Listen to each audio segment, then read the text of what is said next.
Hello, I am advocate Jasna Shabeer Ali. എല്ലാവർക്കും super class 2യിലേക്ക് welcome.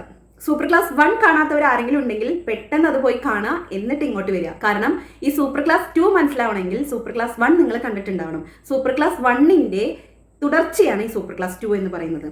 കാരണം ഇതിൽ പറയുന്നത് മനസ്സിലായിട്ടില്ലെങ്കിൽ നിങ്ങൾ സൂപ്പർ ക്ലാസ് 1 കാണാത്തവരാണ് എന്നാണ് അർത്ഥം. അതായത് എല്ലാ സിമ്പിൾ സെന്റൻസും ഒരുമിച്ച് ഒരു വീഡിയോയിൽ പറഞ്ഞിട്ടുള്ളതാണ് ഈ സൂപ്പർ ക്ലാസ് 1 എന്ന് പറയുന്നത്. അതല്ല, ഇംഗ്ലീഷിൽ അത്യാവശ്യം എല്ലാ സിമ്പിൾ സെന്റൻസും അറിയുന്ന ഒരാളാണ് നിങ്ങളെങ്കിൽ ഈ ക്ലാസ് തന്നെ കണ്ടു തുടങ്ങാം. അല്ലെങ്കിൽ നിങ്ങൾക്ക് ഈ ക്ലാസ് മനസ്സിലായിട്ടില്ലെങ്കിൽ എന്നെ കുറ്റം പറയരുത്. കാരണം നിങ്ങൾ സൂപ്പർ ക്ലാസ് 1 കാണാത്തത് കൊണ്ടായിരിക്കും ഈ ക്ലാസ്സിൽ പറയുന്നതൊന്നും മനസ്സിലാകാത്തത് എന്ന് വേണം ചിന്തിക്കാൻ.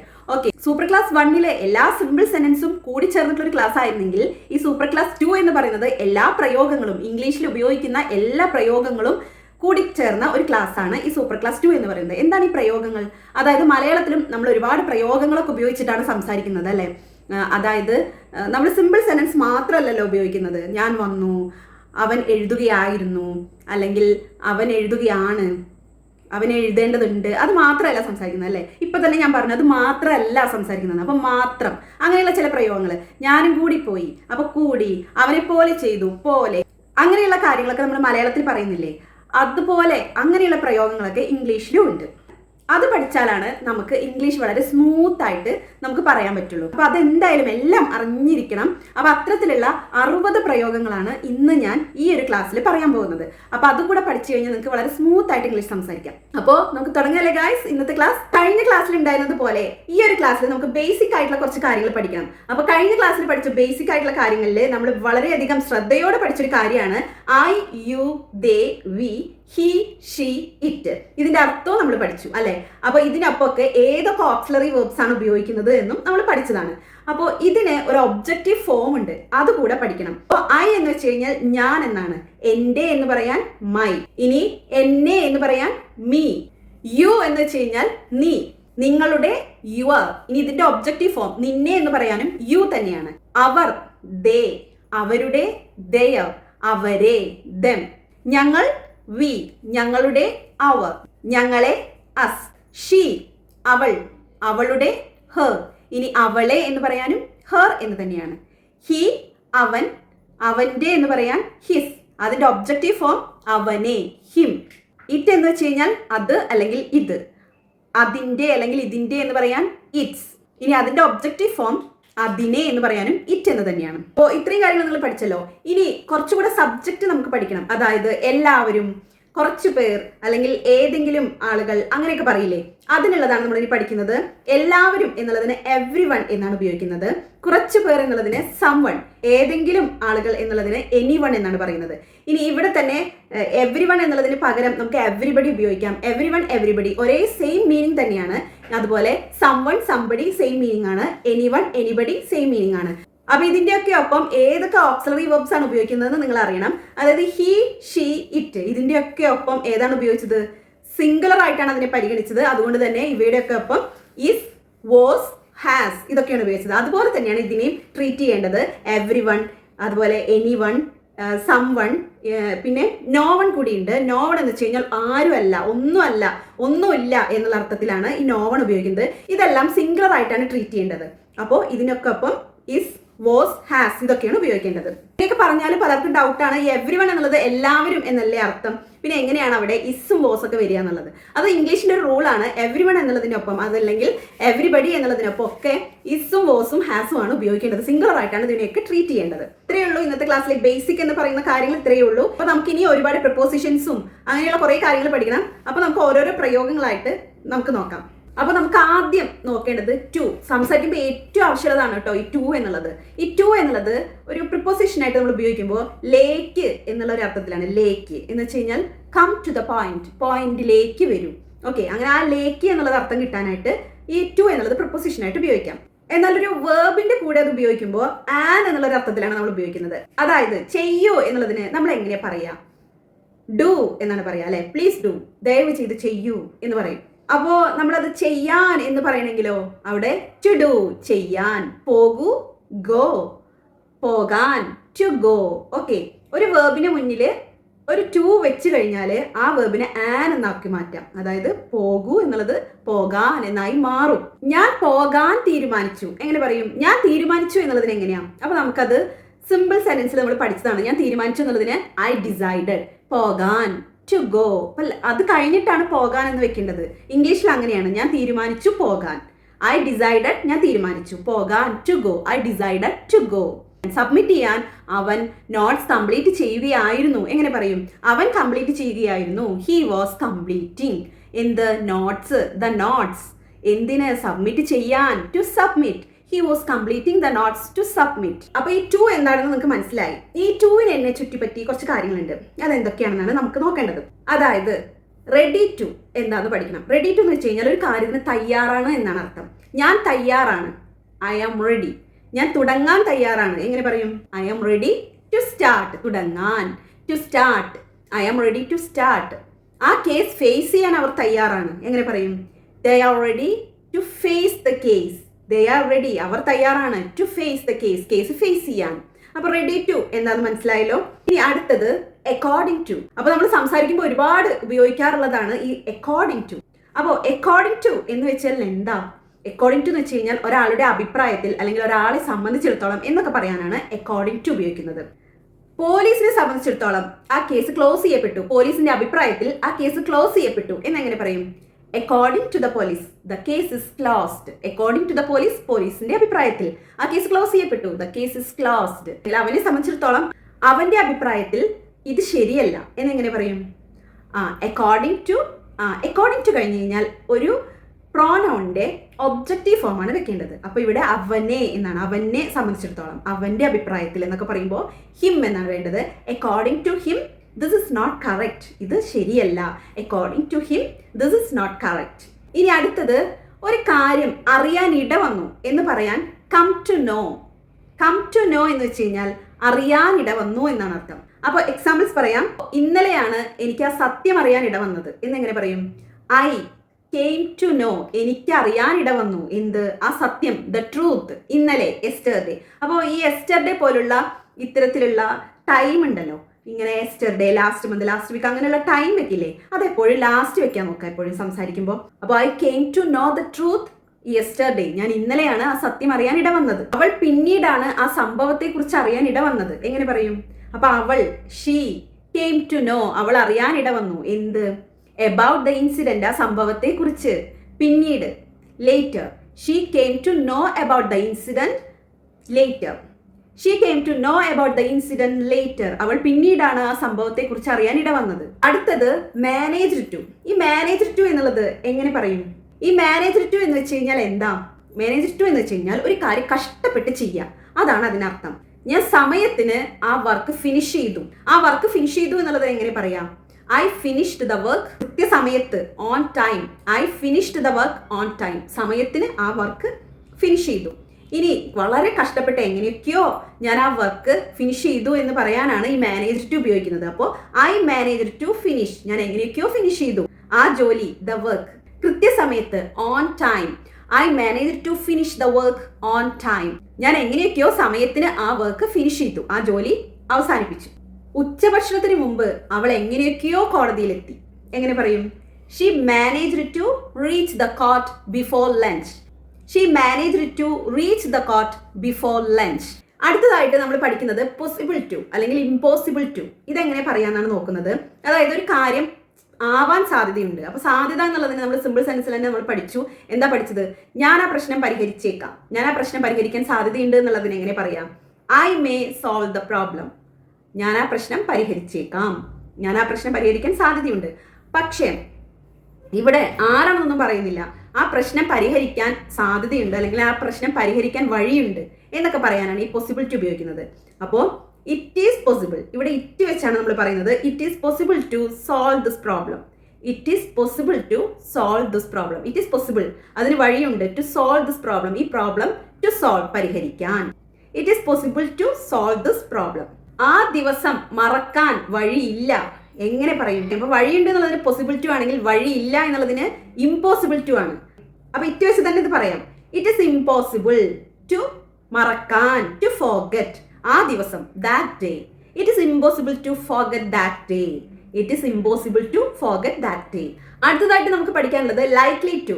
അതായത് ഒരു കാര്യം ഇടയുണ്ട്, ഒരു കാര്യത്തിന് സാധ്യതയുണ്ട് എന്ന് തന്നെയാണ്, എന്നാൽ ഒരു കാര്യം നടക്കാനിടയുണ്ട് എന്നാണ് ഇവിടെ ഉദ്ദേശിക്കുന്നത്. അത് വളരെ സാധ്യത കൂടുതലാണ്, നടക്കാനിടയുണ്ട് എന്ന് തന്നെ ഉള്ള അർത്ഥത്തിലാണ് ഇത് പറയുന്നത്.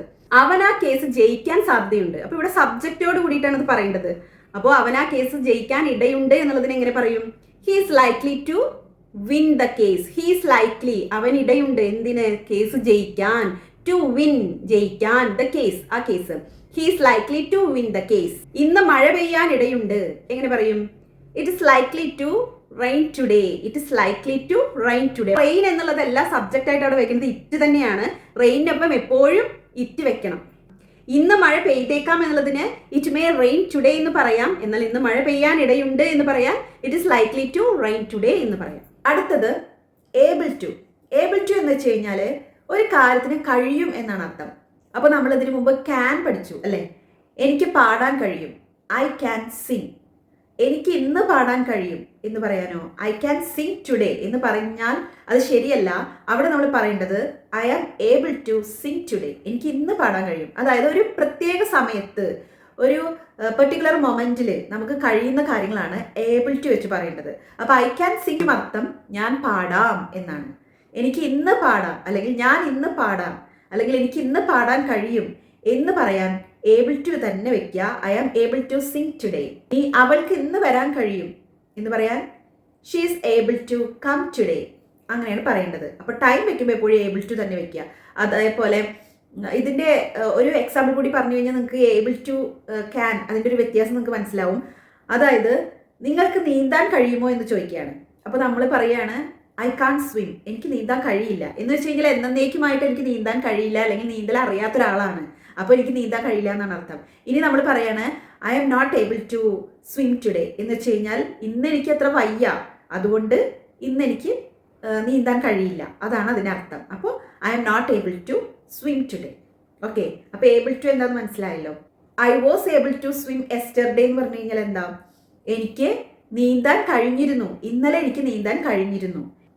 എനിക്ക് രാവിലെ നീന്താൻ കഴിഞ്ഞില്ല എന്ന് പറയാൻ I could not swim morning എന്ന് തന്നെയാണ് പറയേണ്ടത്. I could not swim morning, എനിക്ക് നീന്താൻ കഴിഞ്ഞില്ല, അങ്ങനെയാണ് പറയേണ്ടത്. I was not able to swim morning എന്ന് പറയാറില്ല, I could not swim morning എന്ന് തന്നെയാണ് പറയാറുള്ളത്. അടുത്തത് സീം ടു. ഒരു കാര്യം തോന്നുന്നു എന്ന് പറയാൻ സീം ടു ഉപയോഗിക്കാം.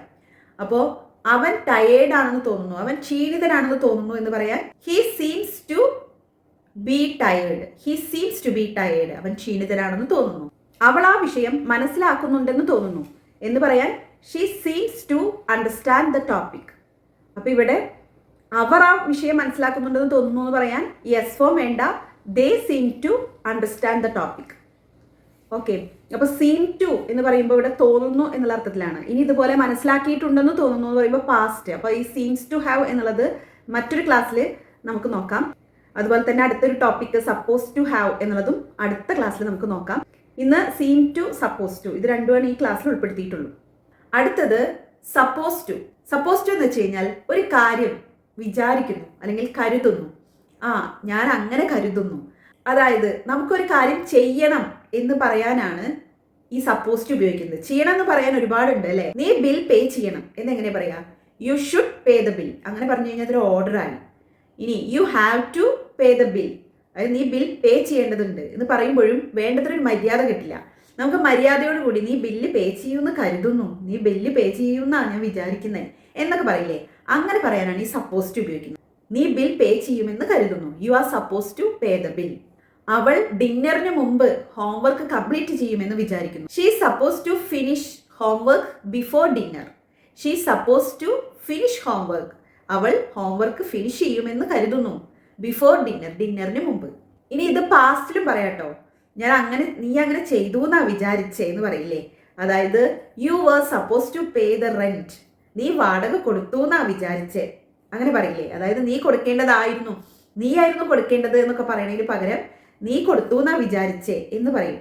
അപ്പോൾ അങ്ങനെ പറയാനായിട്ട് you were suppose to pay the rent. അടുത്തത് പഠിക്കുന്നത് ത്രൂ ആണ്.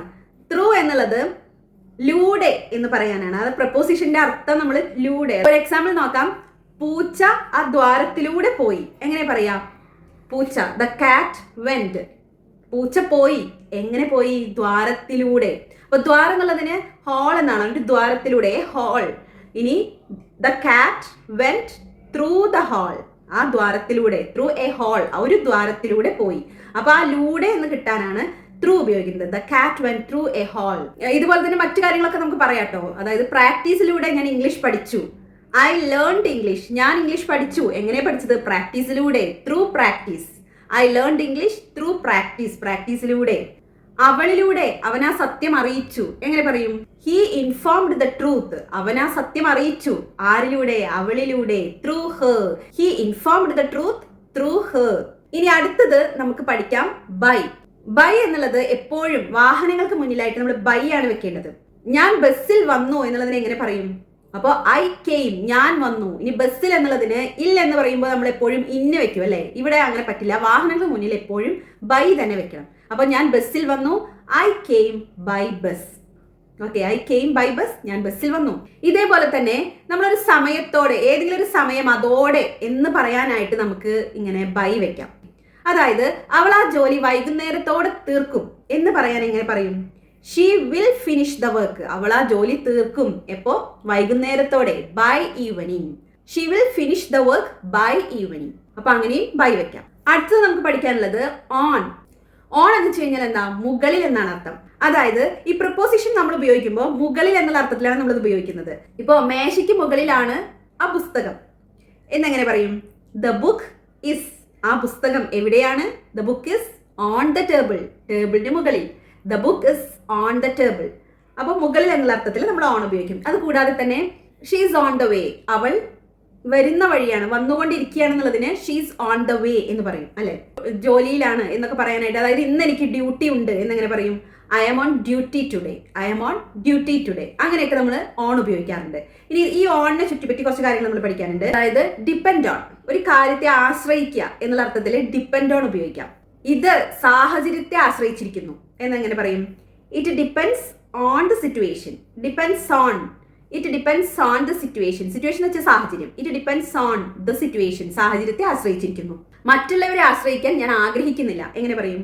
I don't want. ഞാൻ ആഗ്രഹിക്കുന്നില്ല. എന്താ ആഗ്രഹിക്കാത്തത്? ആശ്രയിക്കാൻ. To depend. ആരെ? മറ്റുള്ളവരെ. On others. I don't want to depend on others. I don't want to depend on others. അടുത്തത് നമുക്ക് ഇൻ, അത് പഠിക്കാം. ഇൻ എന്ന് വെച്ച് കഴിഞ്ഞാൽ ഉള്ളിൽ എന്നാണ് അർത്ഥം. അതൊരു പ്രപ്പോസിഷൻ ആയിട്ട് ഉപയോഗിക്കുമ്പോൾ എങ്ങനെയൊക്കെയാണെന്ന് നോക്കാം.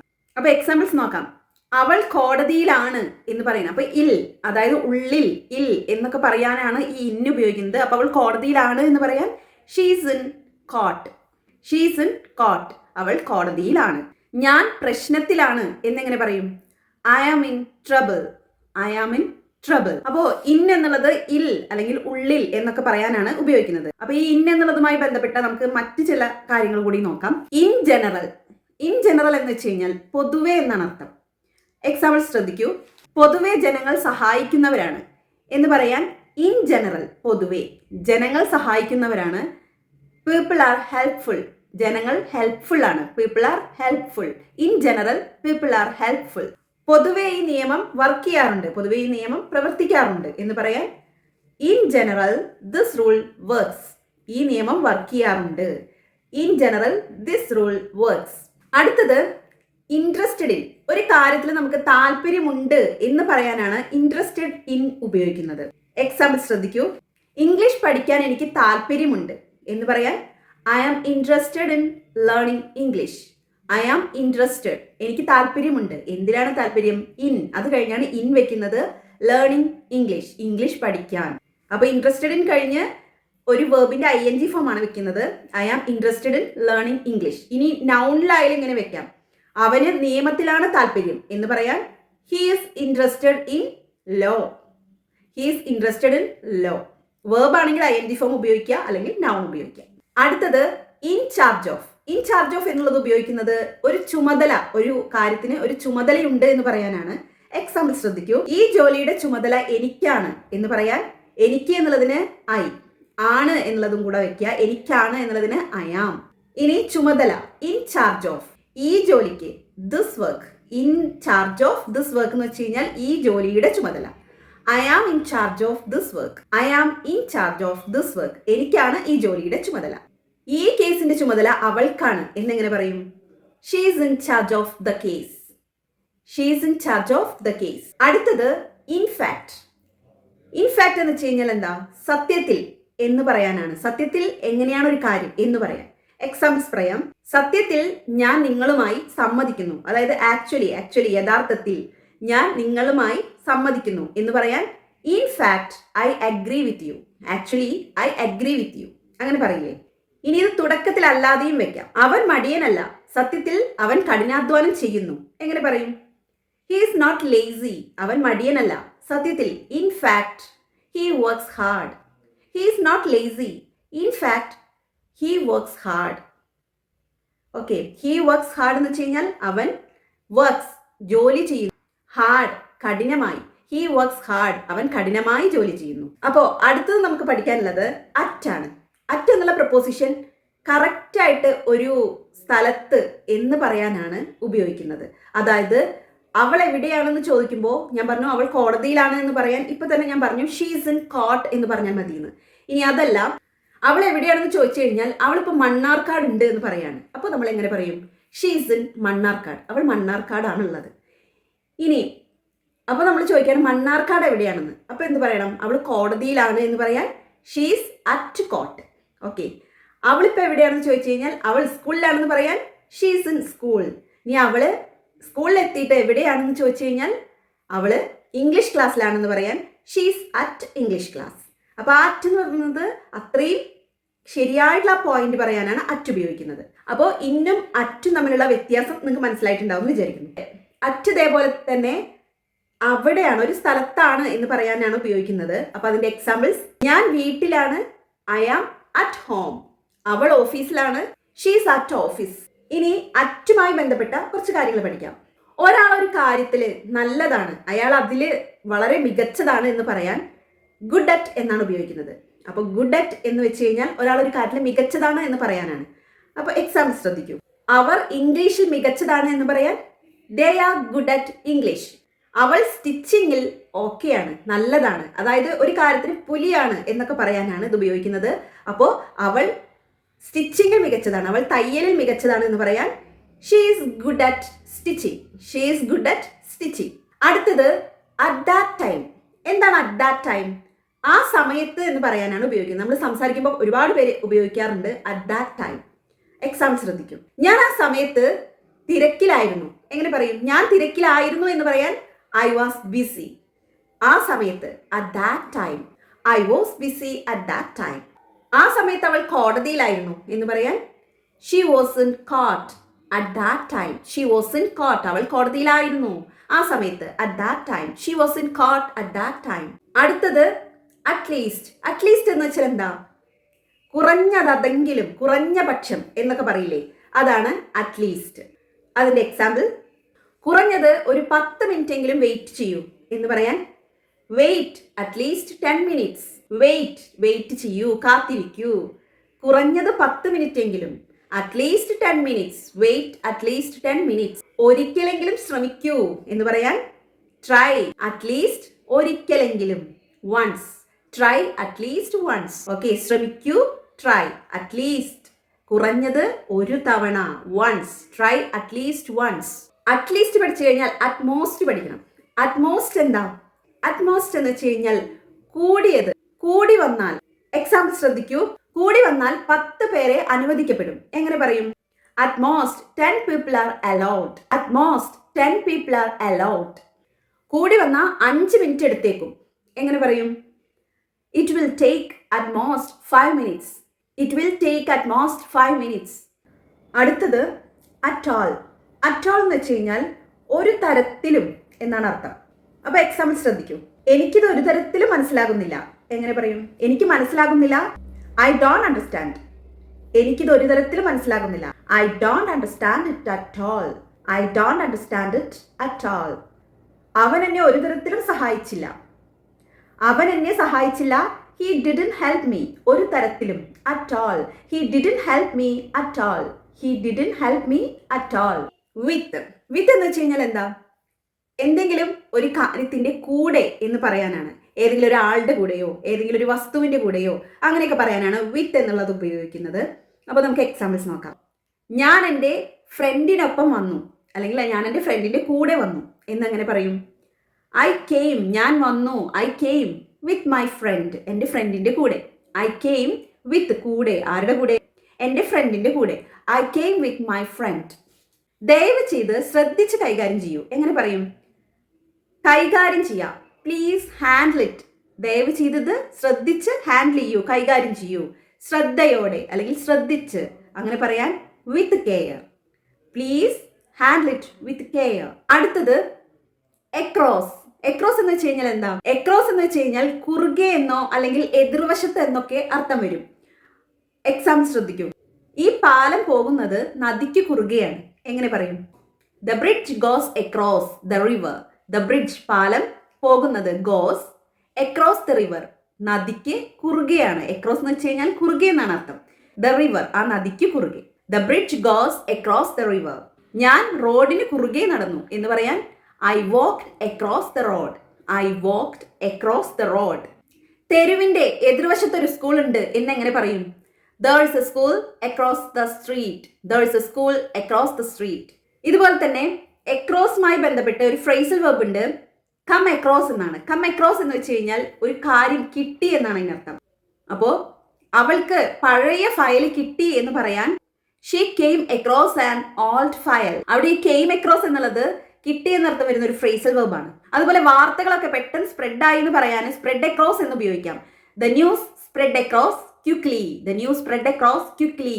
അതുപോലെ ഒരു വശത്തേക്ക് നോക്കി എന്ന് പറയാനൊക്കെ ഈ അക്രോസ് ഉപയോഗിക്കാം കേട്ടോ. ഹി ലുക്ക്ഡ് അക്രോസ്, അവൻ ഒരു വശത്തേക്ക് നോക്കി. He looked across and smiled, അവൻ ഒരു വശത്തേക്ക് നോക്കി ചിരിച്ചു.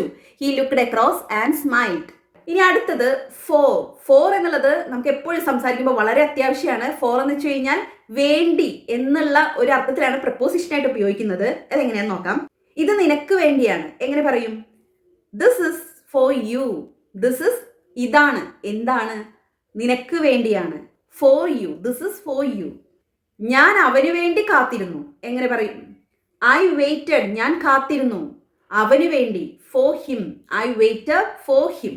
അടുത്തത് പ്രധാനമായും നമ്മൾ പഠിക്കേണ്ട ഒരു ഫ്രേസൽ വെർബ് ഉണ്ട്, ലുക്ക് ഫോർ. അതായത് ഒരു കാര്യം തിരയുക എന്നുള്ളതിനെ എപ്പോഴും ലുക്ക് ഫോർ ഉപയോഗിക്കണം. ഞാനൊരു ജോലി അന്വേഷിക്കുകയാണ്. അന്വേഷിക്കുക എന്നുള്ള അർത്ഥത്തിലും തിരയുക എന്നുള്ള അർത്ഥത്തിലൊക്കെയാണ് ഈ ലുക്ക് ഫോർ എന്നുള്ള ഫ്രേസൽ വെർബ് ഉപയോഗിക്കുന്നത്. അപ്പോൾ ഞാനൊരു ജോലി തിരയുകയാണ്, തിരഞ്ഞുകൊണ്ടിരിക്കുകയാണെന്നൊക്കെ പറയാൻ I am looking for a job. I am looking for a job. സത്യത്തെ അന്വേഷിക്കൂ എന്ന് പറയാൻ look for the truth. Look for the truth. അടുത്തത് നമുക്ക് യൂസ് ഫോർ പഠിക്കാം. യൂസ് ഫോർ എന്ന് പറഞ്ഞു കഴിഞ്ഞാൽ ഉപയോഗിക്കപ്പെടുക എന്നാണ് അർത്ഥം. അപ്പോൾ അത് എക്സാമ്പിൾ ശ്രദ്ധിക്കൂ. പച്ചക്കറികൾ മുറിക്കുന്നതിനായി ഈ കത്തിയാണ് ഉപയോഗിക്കുന്നത്. അപ്പോൾ അങ്ങനെ പറയാനായിട്ട് the knife is used for, ഈ കത്തി ഉപയോഗിക്കപ്പെടുന്നു. എന്തിനു വേണ്ടി? ഫോർ കഴിഞ്ഞിട്ടാണ് പിന്നെ എന്തിനു വേണ്ടി എന്ന് പറയുന്നത്. അപ്പോൾ ഫോർ കഴിഞ്ഞ് എപ്പോഴും ING ഫോം ഉപയോഗിക്കാൻ നോക്കുക. ഒരു വേർബിന്റെ ING ഫോം ഉപയോഗിക്കുക. അപ്പോൾ cutting vegetables. The knife is used for cutting vegetables. ഈ മുറി മീറ്റിങ്ങിനായി ഉപയോഗിക്കപ്പെടുന്നു എന്ന് പറയാൻ this room is used for meetings. അപ്പൊ അത് ഒരു നൗൺ ആണ്, അതുകൊണ്ടാണ് നമ്മൾ അങ്ങനെ ഉപയോഗിക്കുന്നത്. വേർബ് ആണെങ്കിൽ ING ഫോം ഉപയോഗിക്കാം. This room is used for meetings. അടുത്തത് റെസ്പോൺസിബിൾ ഫോർ. ഒരു കാര്യത്തിന്റെ ഉത്തരവാദിത്തത്തെ കുറിച്ച് പറയാനാണ് ഈ റെസ്പോൺസിബിൾ ഫോർ ഉപയോഗിക്കുന്നത്. അതെങ്ങനെയാണെന്ന് നോക്കാം. ഈ ജോലിയുടെ ഉത്തരവാദിത്തം എനിക്കാണ്. എങ്ങനെ പറയും? I am responsible. ഞാനാണ് ഉത്തരവാദി. എന്തിന്?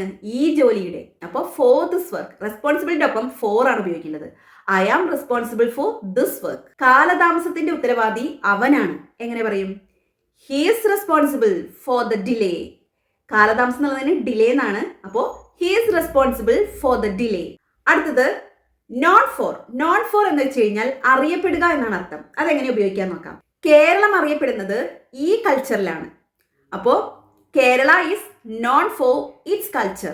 ഇതിന്റെ സംസ്കാരത്തിലാണ് കേരളം അറിയപ്പെടുന്നത്. അപ്പൊ Kerala is known for, Keralam അറിയപ്പെടുന്നു.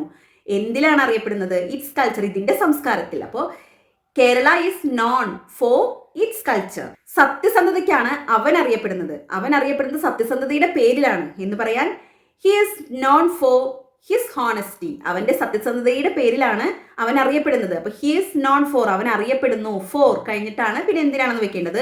His honesty. He is known for his honesty. അടുത്തത് ഫ്രം. ഫ്രം എന്ന് വെച്ച് കഴിഞ്ഞാൽ ഒരു കാര്യത്തിൽ നിന്ന് എന്ന് പറയാനാണ് ഈ ഫ്രം ഉപയോഗിക്കുന്നത്. അപ്പോൾ നമുക്ക് എക്സാമ്പിൾസ് നോക്കാം. ഞാൻ കേരളത്തിൽ നിന്നാണ് എന്ന് പറയാൻ ഐ ആം ഫ്രം കേരള. അവൻ കോടതിയിൽ നിന്ന് വന്നു എന്ന് പറയാൻ he came from court. He came അവൻ വന്നു കോടതിയിൽ നിന്ന്, ഫ്രം കോർട്ട്. അടുത്തത് ഓഫ്. ഈ ഓഫ് ഉപയോഗിക്കുന്നത് ന്റെ യുടെ എന്നൊക്കെ പറയാൻ വേണ്ടി നമ്മൾ ചേർക്കുന്നതാണ്. അപ്പോൾ എക്സാമ്പിൾസിലൂടെ നമുക്ക് മനസ്സിലാക്കാം. ഇതൊരു കഥയുടെ അവസാനമാണ്. അപ്പോൾ ഇത് അവസാനമാണ് എന്നുള്ളതിന് ദിസ് ഇസ് ദ എൻഡ്. ഇനി ഒരു കഥയുടെ എന്നുള്ളതിനാണ് ഓഫ് ദ സ്റ്റോറി. സ്റ്റോറിയുടെ of the story, end of the story, സ്റ്റോറിയുടെ അവസാനം. അവസാനമാണ് എന്തിൻ്റെ? സ്റ്റോറിയുടെ. Okay, this is the end of the story. ഇതൊരു കഥയുടെ അവസാനമാണ്. ഓഫുമായി ബന്ധപ്പെട്ട് നമുക്ക് one of, part of, full of ഇതൊക്കെ എങ്ങനെ ഉപയോഗിക്കാൻ നോക്കാം. അവൾ എൻ്റെ ബെസ്റ്റ് ഫ്രണ്ട്സിൽ ഒരാളാണ് എന്ന് പറയാൻ ഷീ ഈസ് വൺ. അവൾ ഒരാളാണ് എൻ്റെ ബെസ്റ്റ് ഫ്രണ്ട്സിൽ. Of my best friends. അപ്പോൾ one of my best friends, എൻ്റെ ബെസ്റ്റ് ഫ്രണ്ട്സിൽ, എൻ്റെ നല്ല കൂട്ടുകാരിൽ ഒരാളാണ്. അപ്പോൾ ബെസ്റ്റ് ഫ്രണ്ട്സ് എന്നാണ് വെക്കേണ്ടത് അവിടെ. ഫ്രണ്ട്സിൽ ഒരാൾ എന്ന് പറയാൻ, അതായത് കൂട്ടുകാരിൽ ഒരാൾ, അതായത് പ്ലൂരൽ തന്നെ അവിടെ ഉപയോഗിക്കുക. വൺ ഓഫ് കഴിഞ്ഞ് പ്ലൂരൽ ഉപയോഗിക്കുക. She is one of my best friends. അവൾ എൻ്റെ നല്ല കൂട്ടുകാരിൽ ഒരാളാണ്. She is one of my best friends. ഇനി പാർട്ട് ഓഫ്. പാർട്ട് ഓഫ് എന്ന് വെച്ച് കഴിഞ്ഞാൽ ഒരു കാര്യത്തിന്റെ ഭാഗമാണ് എന്ന് പറയാനാണ്. അപ്പോൾ ഇതെന്റെ ജോലിയുടെ ഭാഗമാണ് എന്ന് പറയാൻ ദിസ് ഇസ് പാർട്ട്. ഇതൊരു ഭാഗമാണ് എന്തിന്റെ? എൻ്റെ ജോലിയുടെ. Of my job. Part of my job, എൻ്റെ ജോലിയുടെ ഭാഗം. This is part of my job. ഇതെന്റെ ജോലിയുടെ ഭാഗമാണ്. ഇതുപോലെ ഫുൾ ഓഫ് എന്ന് ഉപയോഗിക്കാൻ മുഴുവനായും എന്നുള്ള അർത്ഥത്തിലോ അല്ലെങ്കിൽ നിറഞ്ഞിരിക്കുന്നു എന്നുള്ള അർത്ഥത്തിലൊക്കെയാണ് ഫുൾ ഓഫ് ഉപയോഗിക്കുന്നത്. അപ്പോൾ ഈ മുറി മുഴുവൻ ആളുകളെ കൊണ്ട് നിറഞ്ഞിരിക്കുന്നു എന്ന് പറയാൻ, അപ്പോൾ the room is full of people. ആളുകളെ കൊണ്ട് നിറഞ്ഞിരിക്കുക, ആളുകൾ മുഴുവനായി ആ റൂമിൽ എന്നാണ് അർത്ഥം. The room is full of people. ആ ബാഗിൽ മുഴുവൻ പുസ്തകങ്ങളാണ് എന്ന് പറയാൻ the bag is full of books. ആ ബാഗ് ബുക്കുകൾ കൊണ്ട് നിറഞ്ഞിരിക്കുന്നു. അവളുടെ കണ്ണുകൾ നിറഞ്ഞിരിക്കുകയായിരുന്നു എന്ന് പറയാൻ her eyes were full of tears. അപ്പോൾ കണ്ണുനീരുകൾ കൊണ്ട് നിറഞ്ഞിരിക്കുക എന്നാണ് അവിടെ ഉദ്ദേശിക്കുന്നത്. her eyes were full of tears. അപ്പോൾ ഈ ഫുൾ ഓഫ് കഴിഞ്ഞ് എപ്പോഴും പ്ലൂരൽ ആണ് ഉപയോഗിക്കേണ്ടത്. അപ്പോൾ വൺ ഓഫ് ആയാലും ഫുൾ ഓഫ് ആയാലും അവിടെ പ്ലൂരൽ ഉപയോഗിക്കാം. അവൻ മുഴുവനായും ആത്മവിശ്വാസത്തിലാണ് എന്ന് പറയാൻ he is full of confidence. he is full of confidence. ഇതുപോലെ ഓഫുമായി ബന്ധപ്പെട്ട മറ്റ് ചില കാര്യങ്ങൾ കൂടെ നമുക്ക് പഠിക്കാം. Instead of. ഇൻസ്റ്റെഡ് ഓഫ് എന്ന് വെച്ച് കഴിഞ്ഞാൽ ഒരു കാര്യത്തിന് പകരം എന്നാണ് അർത്ഥം. അപ്പോൾ അവൻ ഓട്ടോയ്ക്ക് പകരം ബസ്സിൽ വരും എന്നെങ്ങനെ പറയും? അവൻ വരും എന്നുള്ളതിന് ഹി വിൽ കം. ബസ്സിൽ, ബൈ ബസ്. ഇനി ഓട്ടോയ്ക്ക് പകരം എന്ന് പിന്നീടാണ് ഉപയോഗിക്കേണ്ടത്. അപ്പോൾ instead of auto, he will come by bus instead of auto. Test ചെയ്യുന്നതിന് പകരം ദയവ് ചെയ്ത് എന്നെ വിളിക്കൂ എന്നെങ്ങനെ പറയും? അപ്പോൾ ദയവ് ചെയ്ത് എന്നെ വിളിക്കൂ എന്നുള്ളതിന് പ്ലീസ് കോൾ മീ. ടെക്സ്റ്റ് ചെയ്യുന്നതിന് പകരം instead of texting, please call me instead of texting. അല്ലെങ്കിൽ please call me instead of sending message. അപ്പോൾ ഈ ഇൻസ്റ്റെഡ് ഓഫ് കഴിഞ്ഞ് വേർബാണ് വെക്കുന്നതെങ്കിൽ വേർബിന്റെ ING ഫോമാണ് അവിടെ വെക്കേണ്ടത്. അടുത്തത് ടയേർഡ് ഓഫ്. ടയേർഡ് ഓഫ് എന്ന് വെച്ച് കഴിഞ്ഞാൽ ഒരു കാര്യം ക്ഷീണിച്ചു അല്ലെങ്കിൽ മടുത്തു എന്നുള്ള അർത്ഥത്തിലും നമുക്ക് ടയേർഡ് ഓഫ് ഉപയോഗിക്കാം. ഞാൻ കാത്തിരുന്ന് മടുത്തു, ഞാൻ കാത്തിരുന്ന് ക്ഷീണിച്ചു എന്ന് പറയാൻ I am tired of waiting. I am tired of waiting. അപ്പോൾ വേർബിന്റെ ING ഫോമാണ് ഓഫ് കഴിഞ്ഞ് ഉപയോഗിക്കേണ്ടത്. അപ്പോൾ വെയിറ്റിംഗ്. ഇതുപോലെ നമുക്ക് നൗണ് ഉപയോഗിക്കാം. ഒഴിവ് കഴിവുകൾ കേട്ട് അവൾ മടുത്തു എന്ന് പറയാൻ she's tired of excuses. She's tired, അവൾ മടുത്തു. എന്തിനെ? എക്സ്ക്യൂസിനെ. She's tired of excuses.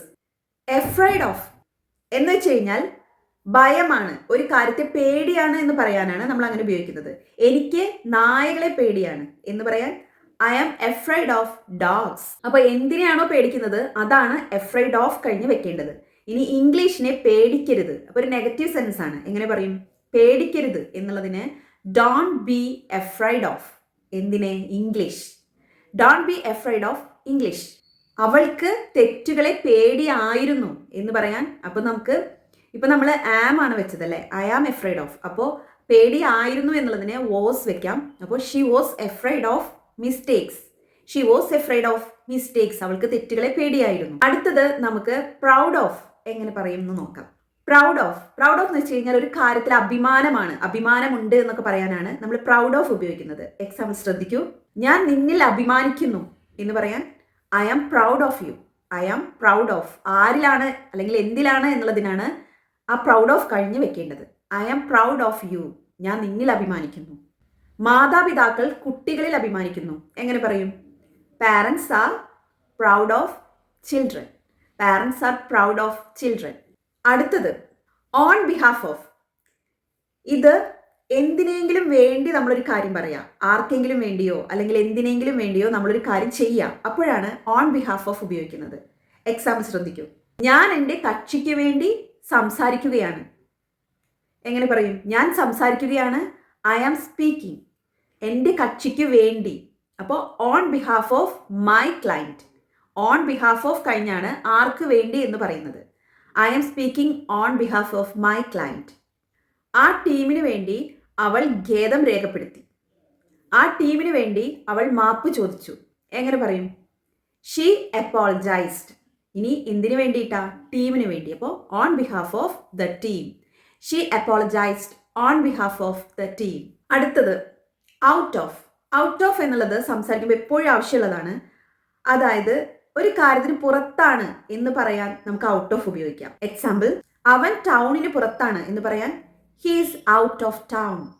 He's out of town. ഇനി അവൾ വീടിന് പുറത്തേക്ക് ഓടി എന്ന് പറയാനോ? അവൾ ഓടി എന്ന് പറയാൻ ഷീ റാൻ. വീടിന് പുറത്തേക്ക്. Out of the house. She Rann out of the house. Out of എന്നുള്ളതിന് മറ്റു ചില അർത്ഥങ്ങൾ കൂടെ ഉണ്ട്. അതായത് ഒരു കാര്യം തീർന്നു പോയി എന്ന് പറയാൻ ഔട്ട് ഓഫ് ഉപയോഗിക്കും. എൻ്റെ കയ്യിൽ പണം തീർന്നു പോയി എന്ന് പറയാൻ I am out of money. I am out of money. ആ ഷോപ്പിൽ സ്റ്റോക്ക് തീർന്നു പോയി. എങ്ങനെ പറയും? The shop is out of stock. The shop is out of stock. അതുപോലെ തന്നെ എന്തിലെങ്കിലും നിന്ന് എന്നൊക്കെ പറയാനും ഈ ഔട്ട് ഓഫ് ഉപയോഗിക്കും. എക്സാമ്പിൾ ആയിട്ട് അവൻ പേടിയിൽ നിന്ന് അഭിനയിച്ചു എന്ന് പറയാൻ he acted out of the fear. He acted out of fear. പേടിയിൽ നിന്ന്. പിന്നെ ഈ ഓഫ് ഉപയോഗിച്ച് ഇൻ ഫ്രണ്ട് ഓഫ് എന്ന് നിങ്ങൾ കേട്ടിട്ടുണ്ടാവും. അത് എന്തെങ്കിലും ഒരു കാര്യത്തിന്റെ മുന്നിൽ നിന്ന് എന്നൊക്കെയാണ് അർത്ഥം. അതായത് അവൻ കോടതിക്ക് മുന്നിൽ നിന്നു എന്ന് പറയാൻ he stood in front of the court. He stood in front of the court. കോടതിയുടെ മുന്നിൽ ഹി സ്റ്റുഡ്, നിന്നു, അവൻ നിന്നു. Aware of. അവെയർ ഓഫ് എന്ന് വെച്ച് കഴിഞ്ഞാൽ ഒരു കാര്യം അറിയാം എന്നാണ് അർത്ഥം. ഐ നോ എന്ന് വെച്ച് കഴിഞ്ഞാൽ എനിക്കറിയാം, പക്ഷെ എനിക്കതിൽ അറിവുണ്ട് എന്നൊക്കെ പറയാനായിട്ട് അവെയർ ഓഫ് ഉപയോഗിക്കാം. നിയമത്തെക്കുറിച്ച് എനിക്ക് അറിവുണ്ട്, നിയമം എനിക്കറിയാം എന്ന് പറയാൻ I am aware of the rules. I am aware of the rules. നമുക്കതിൽ അറിവുണ്ട് എന്ന് പറയാനാണ് ഈ അവെയർ ഓഫ് ഉപയോഗിക്കുന്നത്. ആ പ്രശ്നത്തെക്കുറിച്ച് അവൾക്ക് അറിവില്ല എന്നെങ്ങനെ പറയും? She is not aware of the issue. അപ്പോൾ എപ്പോഴും അവെയർ ഓഫ് ഉപയോഗിക്കുമ്പോൾ ആം, ഈസ്, ആർ ഏതെങ്കിലും ഉപയോഗിച്ചിട്ട് വേണം അവെയർ ഓഫ് ഉപയോഗിക്കാൻ. She is not aware of the issue. ആ പ്രശ്നത്തെക്കുറിച്ച് അവൾക്ക് അറിവില്ല. അടുത്തത് ടേക്ക് കെയർ ഓഫ്. ഈ ടേക്ക് കെയർ എന്ന് പറയാത്ത ആളുകളില്ല അല്ലേ? അതായത് നമ്മൾ ആരെങ്കിലും യാത്രയൊക്കെ പോകുമ്പോൾ, എവിടേക്കെങ്കിലൊക്കെ പോകുമ്പോൾ നമ്മൾ പറയൂലേ ടേക്ക് കെയർ എന്ന് വെച്ച് കഴിഞ്ഞാൽ നോക്കണം കേട്ടോ, അതായത് നോക്കിപ്പോ എന്നൊക്കെയാണ് അർത്ഥം. അപ്പോൾ അതുപോലെ തന്നെയാണ് ഈ ടേക്ക് കെയർ ഓഫ് എന്ന് നമുക്ക് എങ്ങനെ ഉപയോഗിക്കാൻ നോക്കാം. എക്സാമ്പിൾ ശ്രദ്ധിക്കും. നിങ്ങളെ നിങ്ങൾ തന്നെ ശ്രദ്ധിക്കുക എന്നെങ്ങനെ പറയും? Take care of your self. Take care of എന്ന് വെച്ച് കഴിഞ്ഞാൽ നിങ്ങളെ നിങ്ങൾ തന്നെ ശ്രദ്ധിക്കുക, നിങ്ങളെ നിങ്ങൾ തന്നെ നോക്ക് എന്നൊക്കെയാണ് അർത്ഥം. Take care of your self. ആ കേസ് അവൻ നോക്കിക്കോളും. എങ്ങനെ പറയും? അപ്പൊ ഈ നോക്കിക്കോളും, നോക്കുക എന്നുള്ളത് നമ്മൾ ലുക്ക് എന്നുള്ള ഒരു വേർഡാണ് നമ്മൾ പഠിച്ചു വെച്ചിട്ടുള്ളത്. അപ്പോൾ ഇങ്ങനെയുള്ള കാര്യങ്ങളിൽ, അതായത് ആ കേസ് അവൻ ശ്രദ്ധിച്ചോളും, അവൻ നോക്കിക്കോളും, അതായത് ശ്രദ്ധയോടെ നോക്കുക എന്നൊക്കെയുള്ള അർത്ഥത്തിലാണ് ഇത് പറയുന്നത്. എങ്ങനെയുള്ള നോക്കലാണെന്ന് നിങ്ങൾക്ക് മനസ്സിലായിട്ടുണ്ടാവും. അപ്പൊ അങ്ങനെ പറയാനായിട്ട് he will take care of the case. അവൻ നോക്കും, ആ കേസ് അവൻ നോക്കും. He will take care of the case. അവളെ ഞാൻ നോക്കിക്കോളാം എന്നെങ്ങനെ പറയും? I will take care of her, അല്ലെങ്കിൽ I shall take care of her. ഞാൻ അവളെ ഞാൻ നോക്കിക്കോളാം. അടുത്തത് അലോട്ട് ഓഫ്. അലോട്ട് ഓഫ് എന്ന് വെച്ച് കഴിഞ്ഞാൽ എന്താ? ധാരാളം എന്നുള്ള അർത്ഥത്തിലാണ് അലോട്ട് ഓഫ് ഉപയോഗിക്കുന്നത്. എനിക്ക് ഒരുപാട് ജോലിയുണ്ട്, അല്ലെങ്കിൽ എനിക്ക് ധാരാളം ജോലിയുണ്ട് എന്ന് പറയാൻ I have a lot of work. അവൾക്ക് ഒരുപാട് കൂട്ടുകാരുണ്ട് എന്ന് പറയാനോ she has a lot of friends. She has a lot of friends. She has, അവൾക്കുണ്ട്, എ ലോട്ട് ഓഫ് ഫ്രണ്ട്സ്, ധാരാളം കൂട്ടുകാർ. അവന് നല്ല ആത്മവിശ്വാസമുണ്ട് എന്ന് പറയാൻ he has a lot of confidence. അങ്ങനെയും പറയാം. ഓക്കെ. അടുത്തത് എബൌട്ട്. എബൌട്ട് എന്ന് വെച്ച് കഴിഞ്ഞാൽ ഒരു കാര്യത്തെ കുറിച്ച് എന്നുള്ള അർത്ഥത്തിലാണ് ഈ എബൌട്ട് ഉപയോഗിക്കുന്നത്. ഞങ്ങൾ ആ കേസിനെ കുറിച്ച് സംസാരിച്ചു. അപ്പൊ അവിടെ കുറിച്ച് എന്ന് പറയണ്ടല്ലോ, അതായത് കേസിനെ കുറിച്ച്. അപ്പൊ കേസിനെ കുറിച്ച് എന്നുള്ളതിന് എബൌട്ട് ദ കേസ്.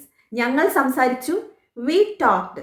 എന്തിനെ കുറിച്ചാണ് സംസാരിച്ചത്? എബൌട്ട് കഴിഞ്ഞാണ് എന്തിനെ കുറിച്ചാന്നുള്ളത് വെക്കേണ്ടത്. അപ്പോൾ we talked about the case. ഞങ്ങൾ ആ കേസിനെ കുറിച്ച് സംസാരിച്ചു. അതിനെക്കുറിച്ച് വിഷമിക്കേണ്ട. എങ്ങനെ പറയും? വിഷമിക്കേണ്ട എന്നുള്ളതിന് ഡോണ്ട് വറി. അതിനെക്കുറിച്ച് about it. Don't worry about it. ഇതുപോലെ തന്നെ അബൌട്ട് വെക്കുന്നത് ഷുവർ അബൌട്ട്. ഒരു കാര്യത്തെക്കുറിച്ച് ഉറപ്പുണ്ട് എന്ന് പറയാനായിട്ട്. അതെങ്ങനെയാ നോക്കാം. എൻ്റെ തീരുമാനത്തിൽ എനിക്ക് ഉറപ്പാണ്. എൻ്റെ തീരുമാനത്തെക്കുറിച്ച് എനിക്ക് ഉറപ്പാണ് എന്ന് പറയാൻ I'm sure about my decision.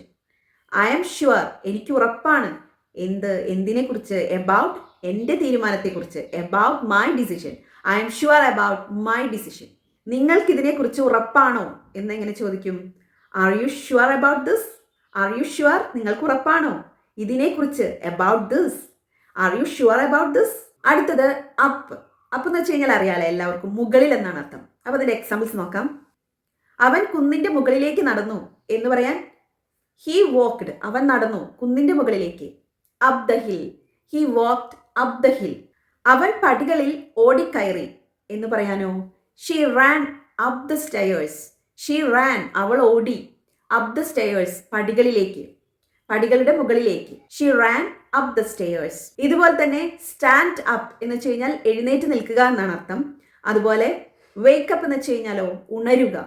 പിന്നെ ഗെറ്റ് അപ്പ് എന്ന് വെച്ച് കഴിഞ്ഞാലോ നമ്മൾ കിടക്കയിൽ കിടന്ന് ഉണരില്ലേ, അതിനെ വേക്കപ്പ് എന്ന് പറയും. എന്നാൽ കിടക്കയിൽ നിന്ന് എഴുന്നേൽക്കുമ്പോൾ അതിനെ പറയുന്നതാണ് ഗെറ്റ് അപ്പ്. നേരത്തെ ഉണരൂ എന്ന് പറയാൻ പ്ലീസ് വേക്ക് അപ്പ് ഏർലി. നേരത്തെ ഉണരൂ. നേരത്തെ എഴുന്നേൽക്കൂ എന്ന് പറയാനോ please get up early. Please get up early. സമയമൊക്കെ കഴിഞ്ഞു എന്ന് പറയാനായിട്ട് സമയം കഴിഞ്ഞു എന്ന് പറയാൻ ടൈം ഇസ് അപ്പ് എന്ന് പറയാം. Time is up. എന്തിന്റെയിലൊക്കെ വില കൂടിക്കൊണ്ടിരിക്കുക, അതൊക്കെ ഗോയിങ് അപ്പ് എന്നാണ് പറയുന്നത്. Prices are going up. വില കൂടിക്കൊണ്ടിരിക്കുന്നു. Prices are going up. Clean up എന്നൊക്കെ കേട്ടിട്ടില്ലേ? ബ്യൂട്ടി പാർലറിലൊക്കെ പോകുന്നവര് സ്ഥിരമായിട്ട് കേട്ടിട്ടുണ്ടാവും. ക്ലീൻ അപ്പ് ചെയ്യുക എന്ന് വെച്ച് കഴിഞ്ഞാൽ എന്താ? മുഴുവനായിട്ട് ക്ലീൻ ചെയ്യുക എന്നാണ് അതിനർത്ഥം. ഈ ഫേസ് ഒക്കെ ക്ലീൻ അപ്പ് ചെയ്യുക എന്ന് വെച്ച് കഴിഞ്ഞാൽ എന്താണ് അതിന്റെ അർത്ഥം? മുഴുവനായിട്ട് ക്ലീൻ ചെയ്യുക എന്നാണ് അതിനർത്ഥം. അപ്പോൾ അത് നമുക്ക് വേറെയും ഉപയോഗിക്കാം. ഇങ്ങനെ ഈ ഫേസിലെ ക്ലീൻ അപ്പ് മാത്രമല്ല, അതല്ലാതെ നമുക്ക് ഈ ക്ലീൻ അപ്പ് എന്നുള്ള ആ വേർഡ് ഉപയോഗിക്കാറുണ്ട്. She cleaned up the room എന്ന് വെച്ച് കഴിഞ്ഞാൽ മുറി പൂർണ്ണമായി അവൾ വൃത്തിയാക്കി എന്നാണ് അർത്ഥം. She cleaned up the room. ഇതുപോലെ തന്നെ ഉപയോഗിക്കുന്നതാണ് ഗിവ് അപ്പ്. ഗിവ് അപ്പ് എന്ന് വെച്ച് കഴിഞ്ഞാൽ എന്താ? ഉപേക്ഷിക്കുക എന്നാണ് അർത്ഥം. അപ്പോൾ ഡോണ്ട് ഗിവ് അപ്പ്. ഉപേക്ഷിക്കരുത്. ഇതുപോലെ തന്നെ നമ്മൾ ഉപയോഗിക്കാനുള്ളതാണ് ഫെഡപ്പ്. ഫെഡപ്പ് എന്ന് വെച്ച് കഴിഞ്ഞാൽ മടുക്കുക. നമ്മൾ നേരത്തെ ടയേർഡ് ഓഫ് എന്ന് വെച്ച് പറഞ്ഞു അല്ലേ? അത് ക്ഷീണിക്കുക, ക്ഷീണിച്ച് മടുക്കുക എന്നാണ്. ഇത് ശരിക്കും ഒരു കാര്യത്തിൽ ബോറിംഗ് ആണെന്ന് പറയുമ്പോൾ നമ്മൾ ഫെഡപ്പ് എന്നാണ് പറയുക. ഫെഡപ്പ് എന്ന് വെച്ച് കഴിഞ്ഞാൽ മടുത്തു എന്നാണ് അർത്ഥം. അപ്പോൾ എക്സാമ്പിൾ ഒന്ന് ശ്രദ്ധിക്കൂ. ഈ സാഹചര്യവുമായി എനിക്ക് മടുത്തു എന്നെങ്ങനെ പറയും? I am fed up with this situation. Fed up കഴിഞ്ഞ് വിത്ത് കഴിഞ്ഞാണ് നമ്മൾ പിന്നെ എന്തിനാണ് മടുത്ത് എന്ന് പറയേണ്ടത്. I am fed up with this situation. ഈ സാഹചര്യവുമായി എനിക്ക് മടുത്തു. ഈ നുണകൾ അവൾക്ക് മടുത്തു എന്ന് പറയാൻ she is fed up with lies. She is fed up with lies. അപ്പോൾ അപ്പ് പഠിച്ച സ്ഥിതിക്ക് നമുക്കിനി ഡൗൺ പഠിക്കാം അല്ലെ? അപ്പൊ ഈ ഡൗൺ എന്നുള്ളത് പ്രപ്പോസിഷൻ ആയിട്ട് വെക്കാറുണ്ട്. അതെങ്ങനെയൊക്കെയാണെന്ന് നമുക്ക് നോക്കാം. മേശയിൽ നിന്ന് പൂച്ച താഴേക്ക് ചാടി എന്ന് പറയാൻ പൂച്ച ചാടി എന്ന് പറയാൻ ദ കാറ്റ് ജംപ്ഡ്. പൂച്ച താഴേക്ക് ചാടി. The cat jumped down. മേശയിൽ നിന്ന് from the table. The cat jump down from the table. അയാൾ പടികൾ ഇറങ്ങി എന്ന് പറയാൻ he climbed down the stairs. ഇനി അയാൾ പടികൾ കയറി എന്ന് പറയാൻ he climbed up the stairs. അതുപോലെ തന്നെ ഇരിക്കൂ എന്നുള്ളതിന് sit down. Sit down please. അത് താഴെ ഇരിക്കൂ എന്നല്ല അർത്ഥം. Sit down please. ഇരിക്കൂ അങ്ങനെയാണ് പറയുന്നത്. ഇനി ഇതേപോലെ തന്നെ ഈ ഡൗൺ എന്നല്ലാതെ നമ്മൾ ഈ താഴെ എന്ന അർത്ഥം വരുന്ന അണ്ടർ, അതുപോലെ ബിലോ ഇതൊക്കെ വെക്കാറുണ്ട്. അപ്പൊ ഈ അണ്ടർ എങ്ങനെയാണ് വെക്കുക എന്നുള്ളത് നമുക്ക് നോക്കാം. ബാഗ് മേശയുടെ താഴെയാണുള്ളത്. അപ്പോൾ the bag is under the table. The bag is under the table. മേശയുടെ താഴെ. അയാൾ സമ്മർദ്ദത്തിലാണ് എന്നെങ്ങനെ പറയും? He is under pressure. അയാൾ മാറ്റിനടിയിൽ കീ ഒളിപ്പിച്ചു വെച്ചു. അങ്ങനെ പറയാൻ he hid the key under the mat. He hid the key under the mat. ഇതുപോലെ തന്നെ താഴെ എന്ന് പറയാനായിട്ട് നമ്മൾ ഉപയോഗിക്കുന്നത് ബിലോ. ടെമ്പറേച്ചർ സാധാരണയിൽ നിന്ന് താഴെയാണ് എന്ന് പറയാൻ the temperature is below normal. The temperature is below normal. താഴെ നിങ്ങളുടെ പേര് എഴുതുക. Please write your name. നിങ്ങളുടെ പേര് എഴുതുക താഴെ, below. Please write your name below. അപ്പോൾ ഡൗൺ, അണ്ടർ, ബിലോ ഇത് മൂന്നും താഴെ എന്നുള്ള അർത്ഥത്തിലാണ് ഉപയോഗിക്കുന്നത്. അപ്പോൾ ഇതിന്റെ ഓരോ എക്സാമ്പിൾ എടുത്ത് നോക്കുമ്പോൾ തന്നെ നമുക്ക് മനസ്സിലാക്കാൻ പറ്റും ഇത് മൂന്നും വ്യത്യസ്തമായിട്ടാണ് ഉപയോഗിക്കുന്നത്. അതായത് ഈ ഡൗൺ എന്ന് പറയുന്നത് ഒരു ഡയറക്ഷനെ സൂചിപ്പിക്കാനാണ്. അതായത് താഴേക്ക് എന്ന അർത്ഥത്തിലാണ്. താഴേക്ക് എന്തെങ്കിലും ഒരു കാര്യം ചെയ്യുക, അതായത് ഒരു ഡയറക്ഷനിലേക്ക് എന്തെങ്കിലും ഒരു കാര്യം ചെയ്യുമ്പോഴാണ് നമ്മൾ അവിടെ ഡൗൺ വെക്കേണ്ടത്. ഇപ്പൊ നമ്മൾ പറഞ്ഞ എക്സാമ്പിൾ തന്നെ എടുത്തു നോക്കിയാൽ അറിയാൻ പറ്റും. പൂച്ച താഴേക്ക് ചാടി, ദ കാറ്റ് ജംപ്ഡ് ഡൗൺ. അപ്പൊ താഴേക്ക് ചാടി, ഒരു ഡയറക്ഷൻ അങ്ങനെ പറഞ്ഞു. അപ്പോൾ താഴേക്ക് ചാടി ഒരു ഡയറക്ഷൻ ആണ് നമ്മൾ അവിടെ പറയുന്നത്. അവിടെ ഒരിക്കലും അണ്ടർ എന്നോ അല്ലെങ്കിൽ ബിലോ എന്നൊന്നും വെക്കാൻ പറ്റില്ല. കാരണം ഈ ഡയറക്ഷനെ സൂചിപ്പിക്കാൻ ഡൗൺ തന്നെയാണ് വെക്കേണ്ടത്. അടുത്തത് അണ്ടർ എങ്ങനെയാണ് വെക്കുക എന്ന് പറഞ്ഞു. അതൊരു പൊസിഷൻ പറയാനാണ്. അതായത് അയാൾ മാറ്റിനടിയിൽ കീ ഒളിപ്പിച്ചു വെച്ചു. He hid the key under the mat. അപ്പോൾ ഒരു പൊസിഷൻ, അടിയിൽ, താഴെ. താഴെ എന്നുള്ളത് ഒരു പൊസിഷനായിട്ട് പറയുകയാണെങ്കിൽ മാറ്റിന് താഴെ, മാറ്റിന് അടിയിൽ എന്ന് പറയാനാണ് അണ്ടർ ഉപയോഗിക്കുന്നത്. അപ്പൊ അണ്ടർ എന്നുള്ളത് പൊസിഷനെ സൂചിപ്പിക്കാനാണ്. ഇനി ബിലോ ഉപയോഗിക്കുന്നതോ ലെവൽ പറയാനാണ്. The temperature is below normal. നോർമലിന് താഴെയാണ് ടെമ്പറേച്ചർ, സാധാരണയുള്ളതിൽ നിന്ന് താഴെയാണ് ടെമ്പറേച്ചർ. അപ്പൊ അതൊരു ലെവൽ സൂചിപ്പിക്കാനാണ്. അപ്പൊ പ്രത്യേകം ശ്രദ്ധിക്കേണ്ടത് ഡൗൺ എന്നുള്ളത് ഡയറക്ഷൻ, അണ്ടർ എന്നുള്ളത് പൊസിഷൻ, ബിലോ എന്നുള്ളത് ലെവൽ. ഓക്കെ, ഇത് മൂന്ന് മനസ്സിലായല്ലോ. അടുത്തത് ബിറ്റ്വീൻ. ബിറ്റ്വീൻ എന്ന് വെച്ച് കഴിഞ്ഞാൽ ഇടയിൽ എന്നാണ് അർത്ഥം. അതായത് ഇടയിൽ, ഇടയ്ക്ക് എന്നൊക്കെ പറയാം. രണ്ട് കാര്യങ്ങൾക്ക് ഇടയ്ക്ക്, രണ്ട് കാര്യങ്ങൾക്ക് ഇടയിൽ എന്ന് പറയാനാണ് ഈ ബിറ്റ്വീൻ ഉപയോഗിക്കുന്നത്. എക്സാമ്പിൾസ് നോക്കൂ. ഈ കാര്യം നിങ്ങൾക്കും എനിക്കും ഇടയിലാണ്. അപ്പോൾ ഈ കാര്യം, ദിസ് മാറ്റർ ഈസ് ബിറ്റ്വീൻ, ഇടയിലാണ്. ആർക്കിടയിൽ? നിങ്ങൾക്കും എനിക്കും, യു ആൻഡ് മീ. അപ്പൊ ഈ ബിറ്റ്വീൻ വരുമ്പോൾ എന്തായാലും ആൻഡ് വരും എന്നുള്ള കാര്യം ഉറപ്പാണ്. This matter is between you and me. അവൾ അവളുടെ അച്ഛനും അമ്മയ്ക്കും ഇടയിൽ ഇരിക്കുകയായിരുന്നു എന്ന് പറയാൻ ഷീ വാസ് സിറ്റിംഗ്. അവൾ ഇരിക്കുകയായിരുന്നു between her mother and father. She was sitting between her mother and father. അടുത്തത് എമങ്. എമങ് എന്ന് പറഞ്ഞാലും ഇടയ്ക്ക് അല്ലെങ്കിൽ ഇടയിൽ എന്ന് തന്നെയാണ് അർത്ഥം. അപ്പൊ ബിറ്റ്വീൻ എന്നുള്ളത് ഇടയ്ക്ക്, ഇടയിൽ എന്നാണ് അർത്ഥം എന്ന് പറഞ്ഞു. ബിറ്റ്വീൻ എന്ന് പറയുന്നത് രണ്ടു പേർക്കിടയിൽ അല്ലെങ്കിൽ രണ്ടു പേർക്ക് ഇടയ്ക്ക് എന്ന് പറയാനാണ്. എമങ് എന്ന് വെച്ച് കഴിഞ്ഞാൽ രണ്ടിൽ കൂടുതൽ ആൾക്കാർക്കിടയിൽ അല്ലെങ്കിൽ രണ്ടിൽ കൂടുതൽ ആൾക്കാർക്കിടയ്ക്ക് എന്ന് പറയുന്നതിനാണ് എമങ് ഉപയോഗിക്കുന്നത്. എക്സാമ്പിൾ ശ്രദ്ധിക്കൂ. അവന്റെ കൂട്ടുകാർക്കിടയിൽ അവൻ പോപ്പുലർ ആയിരുന്നു. He was popular among his friends. Among his friends എന്ന് വെച്ച് കഴിഞ്ഞാൽ അവന്റെ കൂട്ടുകാർക്കിടയിൽ. ഹി വാസ് പോപ്പുലർ, അവൻ പോപ്പുലർ ആയിരുന്നു എമങ് ഹിസ് ഫ്രണ്ട്സ്. ജനങ്ങൾക്കിടയ്ക്ക് പേടിയുണ്ടായിരുന്നു എന്നെങ്ങനെ പറയും? there was fear, പേടി ഉണ്ടായിരുന്നു. ആർക്കിടയ്ക്ക്? ജനങ്ങൾക്കിടയ്ക്ക്. among the people, there was fear among the people. ഇനി ബിറ്റ്വീൻ, എമങ്, ഇവ തമ്മിലുള്ള വ്യത്യാസം നിങ്ങൾക്ക് മനസ്സിലായല്ലോ. അതായത് ബിറ്റ്വീൻ എന്ന് വെച്ച് കഴിഞ്ഞാൽ രണ്ടു പേർക്കിടയിലുള്ള എന്തെങ്കിലും ഒരു കാര്യം പറയാനായിട്ട്. എമങ് എന്ന് വെച്ച് കഴിഞ്ഞാൽ രണ്ടു പേരിൽ കൂടുതൽ, അവർക്കിടയിലുള്ള എന്തെങ്കിലും ഒരു കാര്യം പറയാനായിട്ട്. ഇവിടെ ശ്രദ്ധിക്കുക, ബിറ്റ്വീൻ അസ് എന്ന് വെച്ച് കഴിഞ്ഞാൽ എന്താ? ഈ കാര്യം ഞങ്ങൾക്കിടയിലാണ് എന്ന് പറയാൻ the matter is between us. അതല്ലെങ്കിൽ ഈ കാര്യം ഞങ്ങൾക്കിടയിലാണ്, the matter is among us. അപ്പൊ ഇവ തമ്മിലുള്ള വ്യത്യാസം എന്താ? ഇവിടെ ബിറ്റ്വീൻ അസ് എന്ന് വെച്ച് കഴിഞ്ഞാൽ രണ്ടു പേരാണ് ഞങ്ങൾ എന്ന് പറയുന്നത്. This matter is between us, ഇത് ഞങ്ങൾ രണ്ടുപേർക്കിടയിലുള്ളതാണ് എന്നാണ് അർത്ഥം. എന്നാൽ എമങ് അസ് എന്ന് വെച്ച് കഴിഞ്ഞാലോ, ഞങ്ങൾ എന്ന് പറയുന്നത് രണ്ടിൽ കൂടുതൽ ആൾക്കാരാണ് അവിടെ ഉള്ളത്. ഞങ്ങൾ എല്ലാവർക്കും ഇടയിലുള്ള ഒരു കാര്യമാണ് ഈ ദിസ് മാറ്റർസ് എമങ് അസ് എന്ന് വെച്ച് കഴിഞ്ഞാൽ ഉദ്ദേശിക്കുന്നത്. അപ്പോൾ എമങ് അസ് എന്ന് വെച്ച് കഴിഞ്ഞാൽ അസ് എന്നുള്ളിടത്ത് രണ്ടിൽ കൂടുതൽ ആളുകളാണ് ഞങ്ങൾ എന്ന് ഉദ്ദേശിക്കുന്നത്. ബിറ്റ്വീൻ അസ് എന്ന് വെച്ച് കഴിഞ്ഞാലോ ഞങ്ങൾ രണ്ടുപേരേ ഉള്ളൂ എന്നർത്ഥം. അടുത്തത് വളരെ പ്രധാനപ്പെട്ടതാണ് അൺടിൽ, ടിൽ. ഇത് രണ്ടും ഒരേപോലെ തന്നെയാണ് ഉപയോഗിക്കുക. അൺടിൽ എന്ന് വെച്ച് കഴിഞ്ഞാൽ അതുവരെ എന്നാണ്, ടിൽ എന്ന് വെച്ച് കഴിഞ്ഞാലും അതുവരെ എന്നാണ്. ഇവിടെ ഈ അൺടിൽ അല്ലെങ്കിൽ ടിൽ വെക്കാൻ ഒരു പോയിന്റ് തന്നെ ഉണ്ടാവണം. അതായത് 5 മണി വരെ, അൺടിൽ 5 PM, അങ്ങനെ ഒരു പോയിന്റ്. അല്ലെങ്കിൽ ടിൽ 5 PM, രണ്ടും സെയിം മീനിങ് തന്നെയാണ്. ഇനി ഞാൻ വരുന്നത് വരെ എന്ന് പറയാൻ അൺടിൽ ഐ റിട്ടേൺ അല്ലെങ്കിൽ ടിൽ ഐ റിട്ടേൺ. ഓക്കെ, രണ്ടും ഒരു മീനിങ് തന്നെയാണ്. ഞാൻ വരുന്നത് വരെ ഇവിടെ കാത്തിരിക്കൂ എങ്ങനെ പറയും? Wait here until I return. 5 മണി വരെ ഓഫീസ് ഓപ്പൺ ആണ് എങ്ങനെ പറയും? The office is open till 5 PM. അപ്പോൾ ഇവിടെ ശ്രദ്ധിക്കുക, ഇവിടെ പലർക്കും ഒരു സംശയം. ഞാനിട്ട ഏതോ ഒരു വീഡിയോയിൽ ഒരു കമന്റ് വന്നിരുന്നു, ഈസ് കഴിഞ്ഞ് ഓപ്പൺഡ് എന്ന് വേണമെന്ന്. ഇവിടെ അങ്ങനെയല്ല, ഇവിടെ വിശേഷിപ്പിക്കുന്നതാണ്. ഇവിടെ ഓപ്പൺ എന്നുള്ളത് ഒരു അഡ്ജക്റ്റീവ് ആയിട്ടാണ് ഇവിടെ ഉപയോഗിക്കുന്നത്. അപ്പൊ അതുകൊണ്ട് തന്നെ ഇവിടെ ഓപ്പൺഡ് എന്ന ആവശ്യമില്ല. The office is open till 5 PM എന്ന് പറഞ്ഞാൽ മതിയാവും. 7 മണി വരെ ഞാൻ കാത്തിരിക്കും എങ്ങനെ പറയും? I will wait until 7 o'clock. I will wait until 7 o'clock. അവൾ വരുന്നത് വരെ ഇവിടെ താമസിക്കൂ. എങ്ങനെ പറയും? സ്റ്റേ ഹിയർ, ഇവിടെ താമസിക്കൂ. അവൾ വരുന്നത് വരെ, until she comes അല്ലെങ്കിൽ till she comes. ഇനി ഇങ്ങനെ പോയിന്റ് അല്ലാതെ ഇതുവരെ എന്നുള്ള അർത്ഥത്തിൽ നമ്മൾ ഉപയോഗിക്കുന്നത് സോഫാർ. സോഫാർ ഉപയോഗിക്കുമ്പോൾ പ്രത്യേകം ശ്രദ്ധിക്കുക, ഈ ഇതുവരെ എന്നുള്ള അർത്ഥത്തിലാണ് നമ്മൾ സോഫാർ ഉപയോഗിക്കുന്നത്. അപ്പൊ നമ്മളിവിടെ അൺടിൽ ടില്ലൊക്കെ ഉപയോഗിച്ചത് 5 മണി വരെ, ഞാൻ വരുന്നത് വരെ എന്നൊക്കെ പറയാനാണ്. അതായത് ഒരു പോയിന്റ് പറഞ്ഞ് അതുവരെ എന്ന് പറയാനാണ്. പക്ഷേ സോഫാർ എന്നുള്ളത് ഉപയോഗിക്കുന്നത് ഒരു പോയിന്റും ഇല്ലാതെ ഇതുവരെ എന്ന് പറയാനാണ്. അപ്പോൾ ഇതുവരെ ഒരു കംപ്ലൈന്റും ലഭിച്ചിട്ടില്ല എന്ന് പറയാൻ no complaints have been received so far. No complaints have been received so far. ഇതുവരെ പകുതി ജോലി ഞാൻ പൂർത്തിയാക്കിയിട്ടുണ്ട്. എങ്ങനെ പറയും? I have completed half the work so far. I have completed half the work so far. ഇതുവരെ എല്ലാം ഓക്കെയാണ് എന്ന് പറയാൻ എവറിത്തിങ് ഈസ് ഫൈൻ സോഫാർ. ഇവിടെ നിങ്ങൾക്കൊരു സംശയം ഉണ്ടാവും, യെറ്റ് ഇവിടെ വെക്കാലോ എന്നിട്ടുള്ള ഒരു സംശയം ഉണ്ടാവും. യെറ്റ് വെക്കാം. യെറ്റ് എന്ന് വെച്ച് കഴിഞ്ഞാൽ ഇതുവരെ എന്ന് തന്നെയാണ് അർത്ഥം. അപ്പോൾ ഇവിടെ ശ്രദ്ധിക്കുക, അവൻ ഇതുവരെ എന്നെ വിളിച്ചിട്ടില്ല എന്ന് പറയാൻ he has not called me yet. ഞാൻ ഇതുവരെ ജോലി തീർത്തിട്ടില്ല.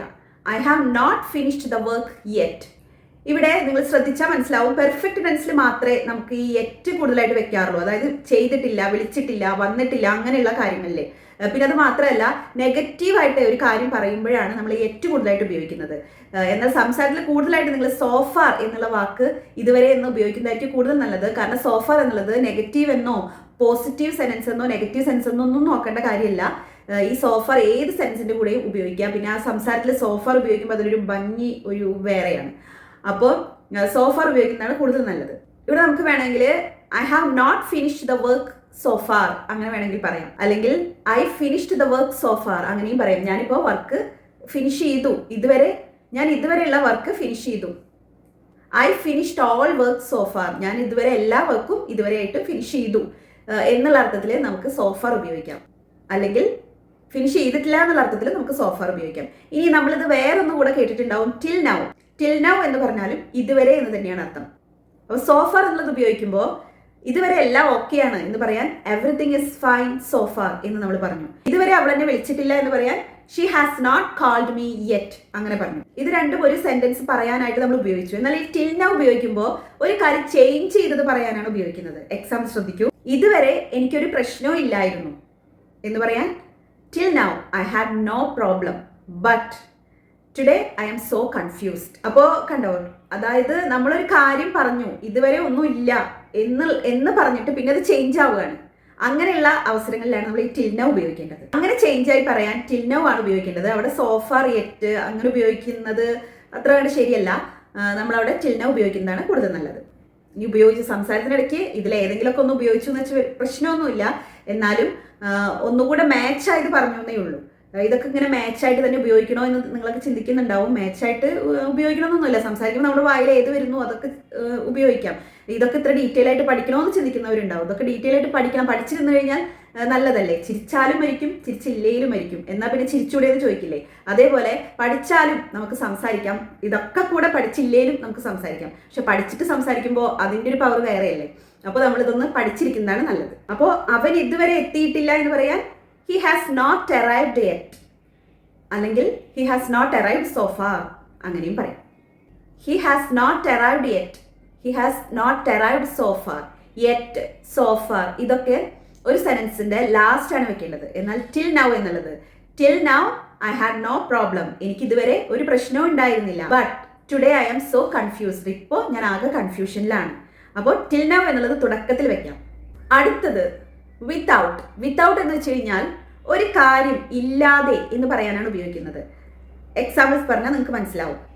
നീ ഇല്ലാതെ എനിക്ക് ജീവിക്കാൻ കഴിയില്ല. എങ്ങനെ പറയും? ഐ കാൺ ലിവ്, എനിക്ക് ജീവിക്കാൻ കഴിയില്ല നീ ഇല്ലാതെ.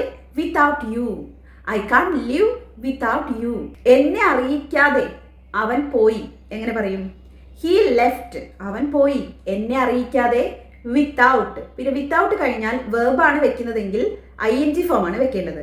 അപ്പോൾ ഇൻഫോമിങ് മീ, എന്നെ അറിയിക്കാതെ. He left without informing me. He left without informing me. ആത്മവിശ്വാസം ഇല്ലാതെ ഇത് ചെയ്യാൻ ഞങ്ങൾക്ക് കഴിയില്ല. അങ്ങനെ പറയാൻ ഞങ്ങൾക്ക് കഴിയില്ല, വി കാൺട്ട്. ഇത് ചെയ്യാൻ do this, we can do this, ഇത് ചെയ്യാൻ ഞങ്ങൾക്ക് കഴിയില്ല. ആത്മവിശ്വാസമില്ലാതെ എന്നുകൂടെ അവിടെ ചേർക്കാൻ എങ്ങനെ പറയാം? Without confidence. We can do this without confidence. അടുത്തത് ഓൾവേസ്. ഓൾവേസ് എന്ന് വെച്ച് കഴിഞ്ഞാൽ എല്ലായ്പ്പോഴും, അങ്ങനെയാണത് പറയുക. കൂടുതലായിട്ട് നമ്മളത് സാധാരണയായിട്ട് ചെയ്യുന്ന കാര്യങ്ങളിലാണ് ഉപയോഗിക്കാറുള്ളത്. എങ്കിലും എല്ലാ ടെൻസിലും നമുക്കിത് ഉപയോഗിക്കാം.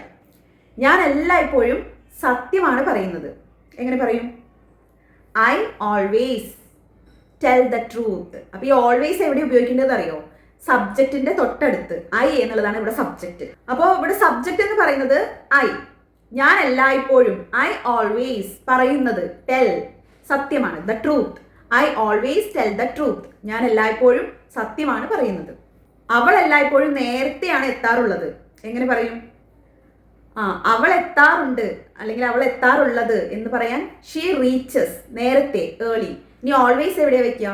ഷീയുടെ തൊട്ടടുത്താണ് വെക്കേണ്ടത്. She always reaches early. അപ്പോൾ എല്ലായ്പ്പോഴും എന്ന് പറയാൻ ഓൾവേസ്. ഓൾവേസ് എങ്ങനെ ഉപയോഗിക്കേണ്ടതെന്ന് മനസ്സിലായല്ലോ. അടുത്തത് ഓഫൺ. ഓഫൺ എന്ന് പറഞ്ഞു കഴിഞ്ഞാൽ പലപ്പോഴും എന്നുള്ള അർത്ഥത്തിലാണ്. അവൻ പലപ്പോഴും എന്നെ വിളിക്കാറുണ്ട്. എങ്ങനെ പറയും? ഈ ഓഫൺ എന്നുള്ളതും സബ്ജക്റ്റിന്റെ തൊട്ടടുത്താണ് വെക്കേണ്ടത്. അപ്പോൾ ഹി ഓഫൺ കോൾസ് മീ. അവൻ പലപ്പോഴും എന്നെ വിളിക്കാറുണ്ട്. He often calls me.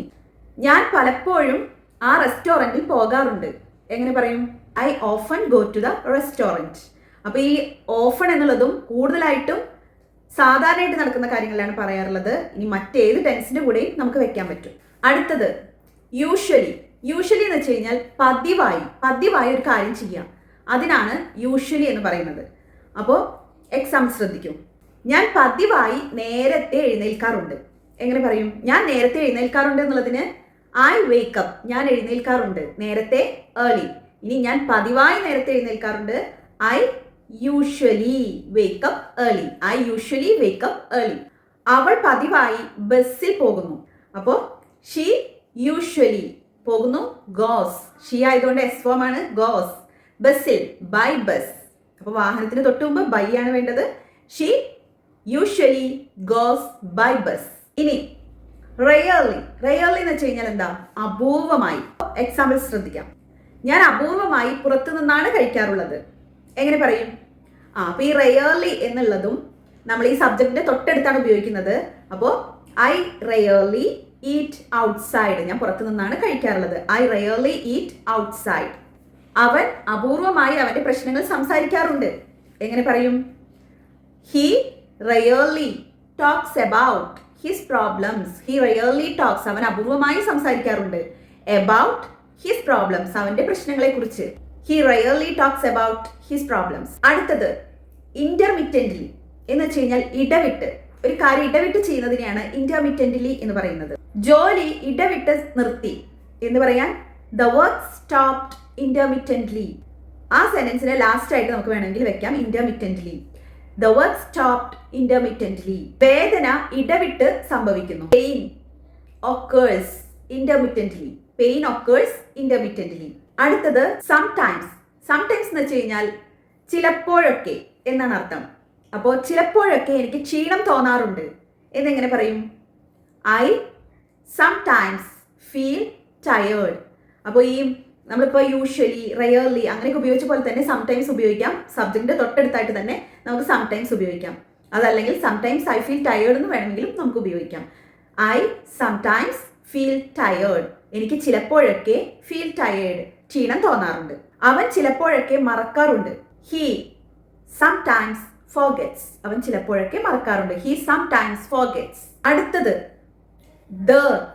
There എന്നുള്ളത് നമ്മൾ സ്പെഷ്യൽ ആയിട്ട് തന്നെ പഠിക്കണം. എപ്പോഴും സംസാരിക്കുമ്പോൾ വളരെ അത്യാവശ്യമാണ് ഈ ദർ എന്നുള്ളത്. അതായത് ഒരു പ്രശ്നമുണ്ട് എന്ന് പറയാൻ there is a problem എന്നാണ് പറയേണ്ടത്. അവിടെ എ പ്രോബ്ലം എന്ന് പറഞ്ഞു കഴിഞ്ഞാൽ സെന്റൻസ് കംപ്ലീറ്റ് ആവുന്നില്ല. അപ്പോൾ ഒരു പ്രശ്നമുണ്ട് എന്ന് പറയാൻ there is a problem എന്നാണ് പറയേണ്ടത്. അതായത് സബ്ജക്റ്റ് ഒന്നും ഇല്ലാതെ എവിടെയാണെന്നൊന്നും പറയാതെ ഒരു പ്രശ്നമുണ്ട് എന്ന് പറയുമ്പോൾ നമ്മൾ എങ്ങനെ ആ സെന്റൻസിനെ കംപ്ലീറ്റ് ചെയ്യാം? there is a problem, ഒരു പ്രശ്നമുണ്ട്. അതുപോലെ തെളിവില്ല എന്ന് പറയാൻ there is no evidence. there is no evidence. എന്താണ്? സബ്ജക്റ്റ് ഒന്നും പറയുന്നില്ല, തെളിവില്ല എന്ന് മാത്രമേ പറയുന്നുള്ളൂ. അപ്പോൾ there is no evidence. മറ്റ് സബ്ജക്റ്റുകളൊന്നും പറയുന്നില്ല, അപ്പോൾ തെളിവില്ല എന്ന് മാത്രമേ പറയുന്നുള്ളൂ. അപ്പോൾ there is no evidence. ഇത്ര സെന്റൻസ് ഒക്കെ ഫില്ല് ചെയ്യാനായിട്ട്, അതായത് നല്ലൊരു സെന്റൻസ് ആയിട്ട് പറയാനായിട്ട് there തന്നെ വേണം. ബാഗിൽ ഒരു ബുക്ക് ഉണ്ട് എന്ന് പറയാനായിട്ട്, അപ്പോൾ A book is in the bag എന്ന് പറഞ്ഞു കഴിഞ്ഞാൽ ആ സെന്റൻസ് അത് കംപ്ലീറ്റ് ആവുന്നില്ല. അപ്പോൾ there is a book in the bag അങ്ങനെ പറയാം. ഇതുപോലെ there എന്നുള്ളതിനൊപ്പം പ്ലൂരൽ ഉപയോഗിക്കുക. അതായത് there കഴിഞ്ഞ് എന്തിനെ കുറിച്ചാണോ പറയുന്നത് അത് പ്ലൂരൽ ആണെങ്കിൽ there are എന്നാണ് പറയേണ്ടത്. ഇവിടെ ഞാൻ പറഞ്ഞു ബാഗിനുള്ളിൽ ഒരു ബുക്ക് ഉണ്ട് എന്ന് പറയുമ്പോൾ ഒരു ബുക്കാണ്. അപ്പോൾ there is a book in the bag എന്ന് പറഞ്ഞു. there is a book, ഒരു ബുക്ക് ഉണ്ട്, in the bag, അതുകൊണ്ടാണ് there is എന്ന് വെച്ചത്. ഇനി ബാഗിനുള്ളിൽ രണ്ട് ബുക്ക് ഉണ്ട് എന്നാണെങ്കിലോ, അപ്പോൾ there are two books in the bag, ബാഗിനുള്ളിൽ രണ്ട് ബുക്ക് ഉണ്ട് എന്നാണ് അവിടെ അർത്ഥം വരിക. ഇവിടെ ധാരാളം വിദ്യാർത്ഥികൾ ഉണ്ട് എന്ന് പറയാൻ, അപ്പോൾ മെനി സ്റ്റുഡൻസ് ഹിയർ എന്ന് പറയുമ്പോൾ ആ സെൻസ് കംപ്ലീറ്റ് ആയിട്ടില്ല. എങ്ങനെ പറയും? there are many students here, ഇവിടെ ധാരാളം വിദ്യാർത്ഥികളുണ്ട്. ഇന്നലെ ഒരു മീറ്റിംഗ് ഉണ്ടായിരുന്നു, എങ്ങനെ പറയും? അപ്പോഴും നമുക്ക് അവിടെ സെന്റൻസ് കംപ്ലീറ്റ് ചെയ്യാൻ എന്ത് വേണം? there വേണം. there was a meeting yesterday, ഇന്നലെ ഒരു മീറ്റിംഗ് ഉണ്ടായിരുന്നു. there was a meeting yesterday. ആ സമയത്ത് രണ്ട് കൂട്ടുകാരുണ്ടായിരുന്നു. ഇങ്ങനെയൊക്കെ പറയുമ്പോഴാണ് നമുക്ക് സെന്റൻസ് എങ്ങനെ പറയും എന്നൊക്കെ നമ്മളിങ്ങനെ പകച്ചു നിൽക്കും നമ്മൾ സംസാരിക്കുമ്പോൾ. അപ്പോൾ there എന്നുള്ളത് പെട്ടെന്ന് ഓർമ്മയിൽ വരണം. അപ്പോൾ നമ്മൾ എങ്ങനെ പറയും? there were two friends at that time. അപ്പോൾ ആ സമയത്ത് എന്നുള്ളതിനൊക്കെ നമുക്ക് അറിയാലേ, at that time എന്ന് നമ്മളിപ്പോൾ പഠിച്ചതേ ഉള്ളൂ. അപ്പോൾ there were two friends at that time. അടുത്തത് ബിഫോർ. ബിഫോർ എന്നുള്ളതിന് എന്താ അർത്ഥം? മുമ്പ് എന്നാണ്. അപ്പോൾ എക്സാമ്പിൾ ശ്രദ്ധിക്കൂ. ഞാൻ ലഞ്ചിന് മുമ്പ്, ഉച്ചഭക്ഷണത്തിന് മുമ്പ് അവനെ കണ്ടിരുന്നു എന്നെങ്ങനെ പറയും? ഞാൻ അവനെ കണ്ടിരുന്നു എന്ന് പറയാൻ ഐ മെറ്റ് ഹിം. ഇനി ഉച്ചഭക്ഷണത്തിന് മുമ്പ് എന്ന് പറയാൻ ബിഫോർ ലഞ്ച്. എന്താണോ പറയാൻ പോകുന്നത്, ഏത് കാര്യത്തിന് മുമ്പ് എന്നാണോ പറയുന്നത്, ആ കാര്യത്തിന്റെ തൊട്ട് മുമ്പ് തന്നെയാണ് ബിഫോർ വെക്കേണ്ടത്. ബിഫോർ ലഞ്ച്, ബിഫോർ ലഞ്ച് ഭക്ഷണത്തിന് മുമ്പ്.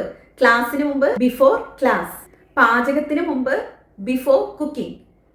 പ്രവൃത്തിക്ക് മുമ്പ് രണ്ട് വട്ടം ചിന്തിക്കൂ എന്ന് പറയാൻ ചിന്തിക്കൂ, തിങ്ക്, രണ്ട് വട്ടം, ട്വൈസ്. പ്രവൃത്തിക്ക് മുമ്പ് before action. Think twice before action. അപ്പൊ ബിഫോർ എന്താണെന്ന് മനസ്സിലായി. ഇനി അടുത്തത് ആഫ്റ്റർ. ആഫ്റ്റർ എന്ന് വെച്ച് കഴിഞ്ഞാൽ ശേഷം. അപ്പൊ എക്സാമ്പിൾസ് പറയാം. മീറ്റിംഗിന് ശേഷം ഞങ്ങൾ സംസാരിച്ചു. എങ്ങനെ പറയും? മീറ്റിംഗിന് ശേഷമാണ് ഞങ്ങൾ സംസാരിച്ചത്. എങ്ങനെ പറയും? ഞങ്ങൾ സംസാരിച്ചത് വി ടോക്ഡ്. മീറ്റിംഗിന് ശേഷം. അപ്പൊ എന്തിന് ശേഷമാണോ ആ കാര്യത്തിന് തൊട്ട് മുമ്പായിട്ടാണ് ആഫ്റ്റർ വെക്കേണ്ടത്. After the meeting we talked, ഞങ്ങൾ സംസാരിച്ചു. ആഫ്റ്റർ ദ മീറ്റിംഗ്, മീറ്റിംഗിന് ശേഷം. We talked after the meeting. ചികിത്സയ്ക്ക് ശേഷം അവൾക്ക് നല്ലതായി തോന്നി. എങ്ങനെ പറയും? അവൾക്ക് തോന്നി. ഷീ ഫെൽറ്റ്, നല്ലതായി, ബെറ്റർ. She felt better. ചികിത്സയ്ക്ക് ശേഷം after treatment. She felt better after treatment. She felt better after treatment. അപ്പോൾ ഇവിടെ ഒരു കാര്യം കൂടി ശ്രദ്ധിക്കുക. ഈ കുറേ ഇതിലെ പറയുന്ന ഒരുപാട് കാര്യങ്ങൾ നമുക്ക് കണക്ടറായിട്ട് ഉപയോഗിക്കാൻ പറ്റുന്നതാണ്. ഇത് ഞാൻ സിമ്പിൾ സെന്റൻസിൽ എങ്ങനെ ഉപയോഗിക്കുക എന്നുള്ളതാണ് കേട്ടോ പറയുന്നത്. കണക്ടേഴ്സിനെ കുറിച്ച്, എല്ലാ കണക്ടേഴ്സിനെ കുറിച്ചും ഒത്തൊരുമിച്ച് വരുന്ന ഒരു ക്ലാസ് എന്ന് പറയുന്നത് അത് അടുത്ത ക്ലാസ് ആണ്. ഈ സിമ്പിൾ സെന്റൻസ് തന്നെ ആദ്യം ഒന്ന് സ്മൂത്ത് ആക്കി സംസാരിക്കാനായിട്ട് നമ്മൾ പഠിക്കണമല്ലോ. എന്നിട്ട് വേണ്ടേ 2-3 സെന്റൻസ് ഒരുമിച്ച് പറയാനായിട്ട്. അപ്പോൾ അതിലേക്ക് ഇത് തന്നെ ഉപയോഗിക്കണം. അതായത് മുമ്പ്, ശേഷം എന്നുള്ളതിനൊന്നും വേറെ ഒന്നും ഉപയോഗിച്ചാൽ ശരിയാവില്ല. ഈ ബിഫോർ, ആഫ്റ്റർ അങ്ങനെ തന്നെ ഉപയോഗിക്കണം. അതുകൊണ്ട് ഇങ്ങനെയുള്ള കാര്യങ്ങൾ നമ്മൾ പഠിച്ചെടുക്കുക തന്നെ വേണം. അതുകൊണ്ടാണ് ഇങ്ങനെ ഒരു ക്ലാസ്. ഓക്കെ, ഇതൊക്കെ അറിയുന്നവരുണ്ടാവാം, ചിലത് അറിയാത്തവരുണ്ടാവാം. അപ്പോൾ ഇത് ഇത്ര ഇമ്പോർട്ടൻ്റ് ആണോ എന്ന് ചിന്തിക്കുന്നവർക്ക് ഇത് വളരെ ഇമ്പോർട്ടൻ്റ് ആണ്. നമ്മൾ സംസാരിക്കുമ്പോൾ പലപ്പോഴും വാക്കുകൾ കിട്ടാതെയൊക്കെ നിൽക്കുന്നത് ഇങ്ങനെയുള്ള കുഞ്ഞു കുഞ്ഞു കാര്യങ്ങൾ അറിയാത്തതുകൊണ്ടാണ്. അത് നമ്മൾ ഈ ക്ലാസ്സിൽ എല്ലാം കൂടെ ഇന്ന് പഠിച്ചെടുക്കുകയാണ്. മൊത്തം 60 പ്രയോഗങ്ങളാണ് നമ്മൾ പഠിച്ചെടുക്കുന്നത്. ഓക്കെ, അപ്പോൾ അടുത്തത് ഡ്യൂറിങ്. ഡ്യൂറിങ് എന്ന് വെച്ച് കഴിഞ്ഞാൽ ഒരു സമയത്ത് ഒരു കാര്യം നടന്നുകൊണ്ടിരിക്കുമ്പോൾ എന്നാണ് അർത്ഥം. എക്സാമ്പിൾ ശ്രദ്ധിക്കൂ. മീറ്റിംഗിന്റെ സമയത്ത് ആരും സംസാരിച്ചില്ല. എങ്ങനെ പറയും? മീറ്റിംഗിൽ ഉടനീളം അല്ലെങ്കിൽ മീറ്റിംഗിന്റെ സമയത്ത് ആരും സംസാരിച്ചില്ല എന്ന് പറയാൻ no one spoke during meeting. ആരും സംസാരിച്ചില്ല, no one spoke during meeting. മീറ്റിംഗിൽ ഉടനീളം, മീറ്റിംഗിന്റെ സമയത്ത്. ക്ലാസിന്റെ സമയത്ത്, ക്ലാസ്സിലുടനീളം അവൻ ഉറങ്ങിപ്പോയി. He fell asleep during the class. He fell asleep, അവൻ ഉറങ്ങി. ഡ്യൂറിങ് ദ ക്ലാസ്, ക്ലാസിന്റെ സമയത്ത്. He fell asleep during the class, class നടന്നുകൊണ്ടിരിക്കുമ്പോൾ. അടുത്തത് ടു. ടു എന്ന് വെച്ച് കഴിഞ്ഞാൽ ഈ വെരി, സോ എന്നൊക്കെ നമ്മൾ ഉപയോഗിക്കില്ലേ, വളരെ എന്നുള്ള അർത്ഥത്തിലാണ് ഈ ടു ഉപയോഗിക്കുന്നത്.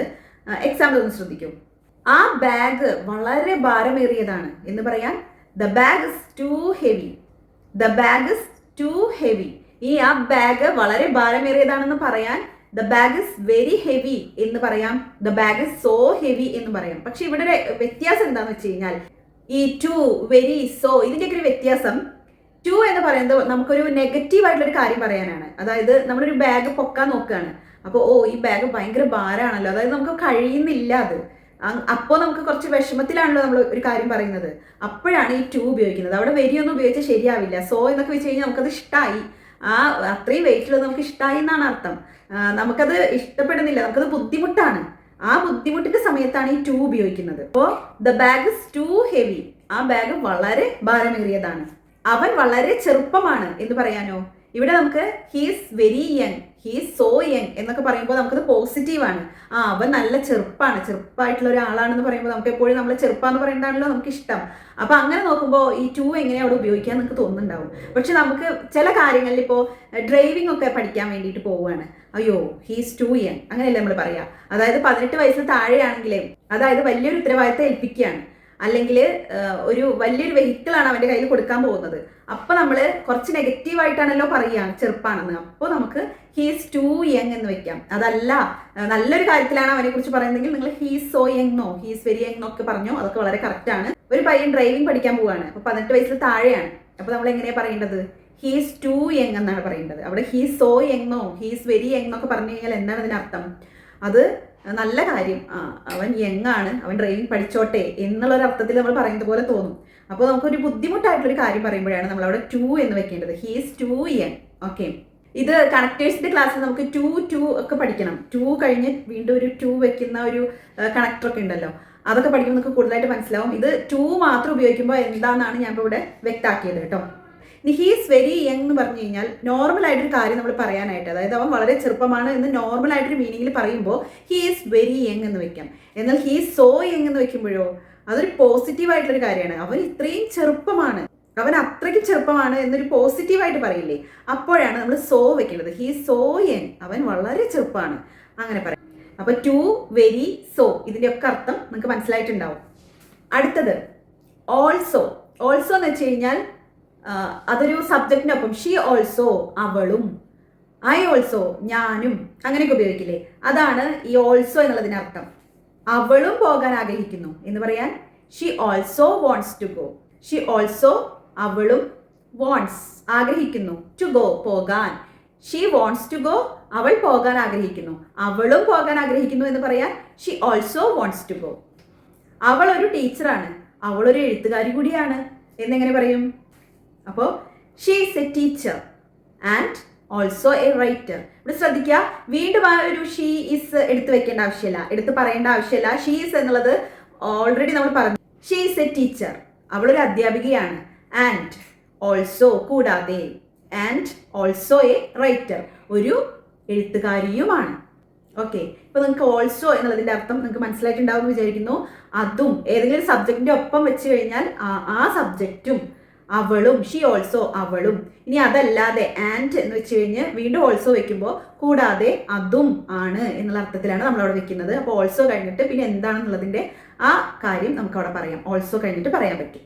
അവനും ഒരു അധ്യാപകനാണ് എന്ന് പറയാൻ he is also A teacher. ഇവിടെ ശ്രദ്ധിക്കുക, ഹി കഴിഞ്ഞ് അല്ല ഓൾസോ വെച്ചിട്ടുള്ളത്, ഹി ഇസ്. അപ്പോൾ ഓക്സിലറി വേർബ് ഉപയോഗിക്കുന്നുണ്ടെങ്കിൽ ആ ഓക്സിലറി വേർബ് കഴിഞ്ഞിട്ടാണ് ഓൾസോ ഉപയോഗിക്കേണ്ടത്. ഷീ ക്യാൻ ഓൾസോ സിങ്, അവൾക്കും പാടാൻ കഴിയും. She can also Singh. അടുത്തത് ആസ് വെൽ. ആസ് വെൽ ഉപയോഗിക്കാൻ നമ്മൾ സംസാരിക്കുമ്പോൾ ഏറ്റവും കൂടുതൽ ഉപയോഗിക്കേണ്ട ഒന്നാണ് ആസ് വെൽ എന്നുള്ളത്. അതുകൂടി എന്നുള്ള അർത്ഥത്തിലാണ് ആസ് വെൽ എന്നതിന്റെ ഒരു പൊതുവായിട്ടുള്ളൊരു മീനിങ്. എക്സാമ്പിൾ പറഞ്ഞു കഴിഞ്ഞാൽ നിങ്ങൾക്ക് പെട്ടെന്ന് മനസ്സിലാവും. She works as A nurse as well, അവൾ ഒരു നേഴ്സായിട്ട് വർക്ക് ചെയ്യുന്നു, അവളൊരു നേഴ്സായിട്ടും വർക്ക് ചെയ്യുന്നു എന്നാണ് she works as A nurse as well എന്നതുകൊണ്ട് ഉദ്ദേശിക്കുന്നത്.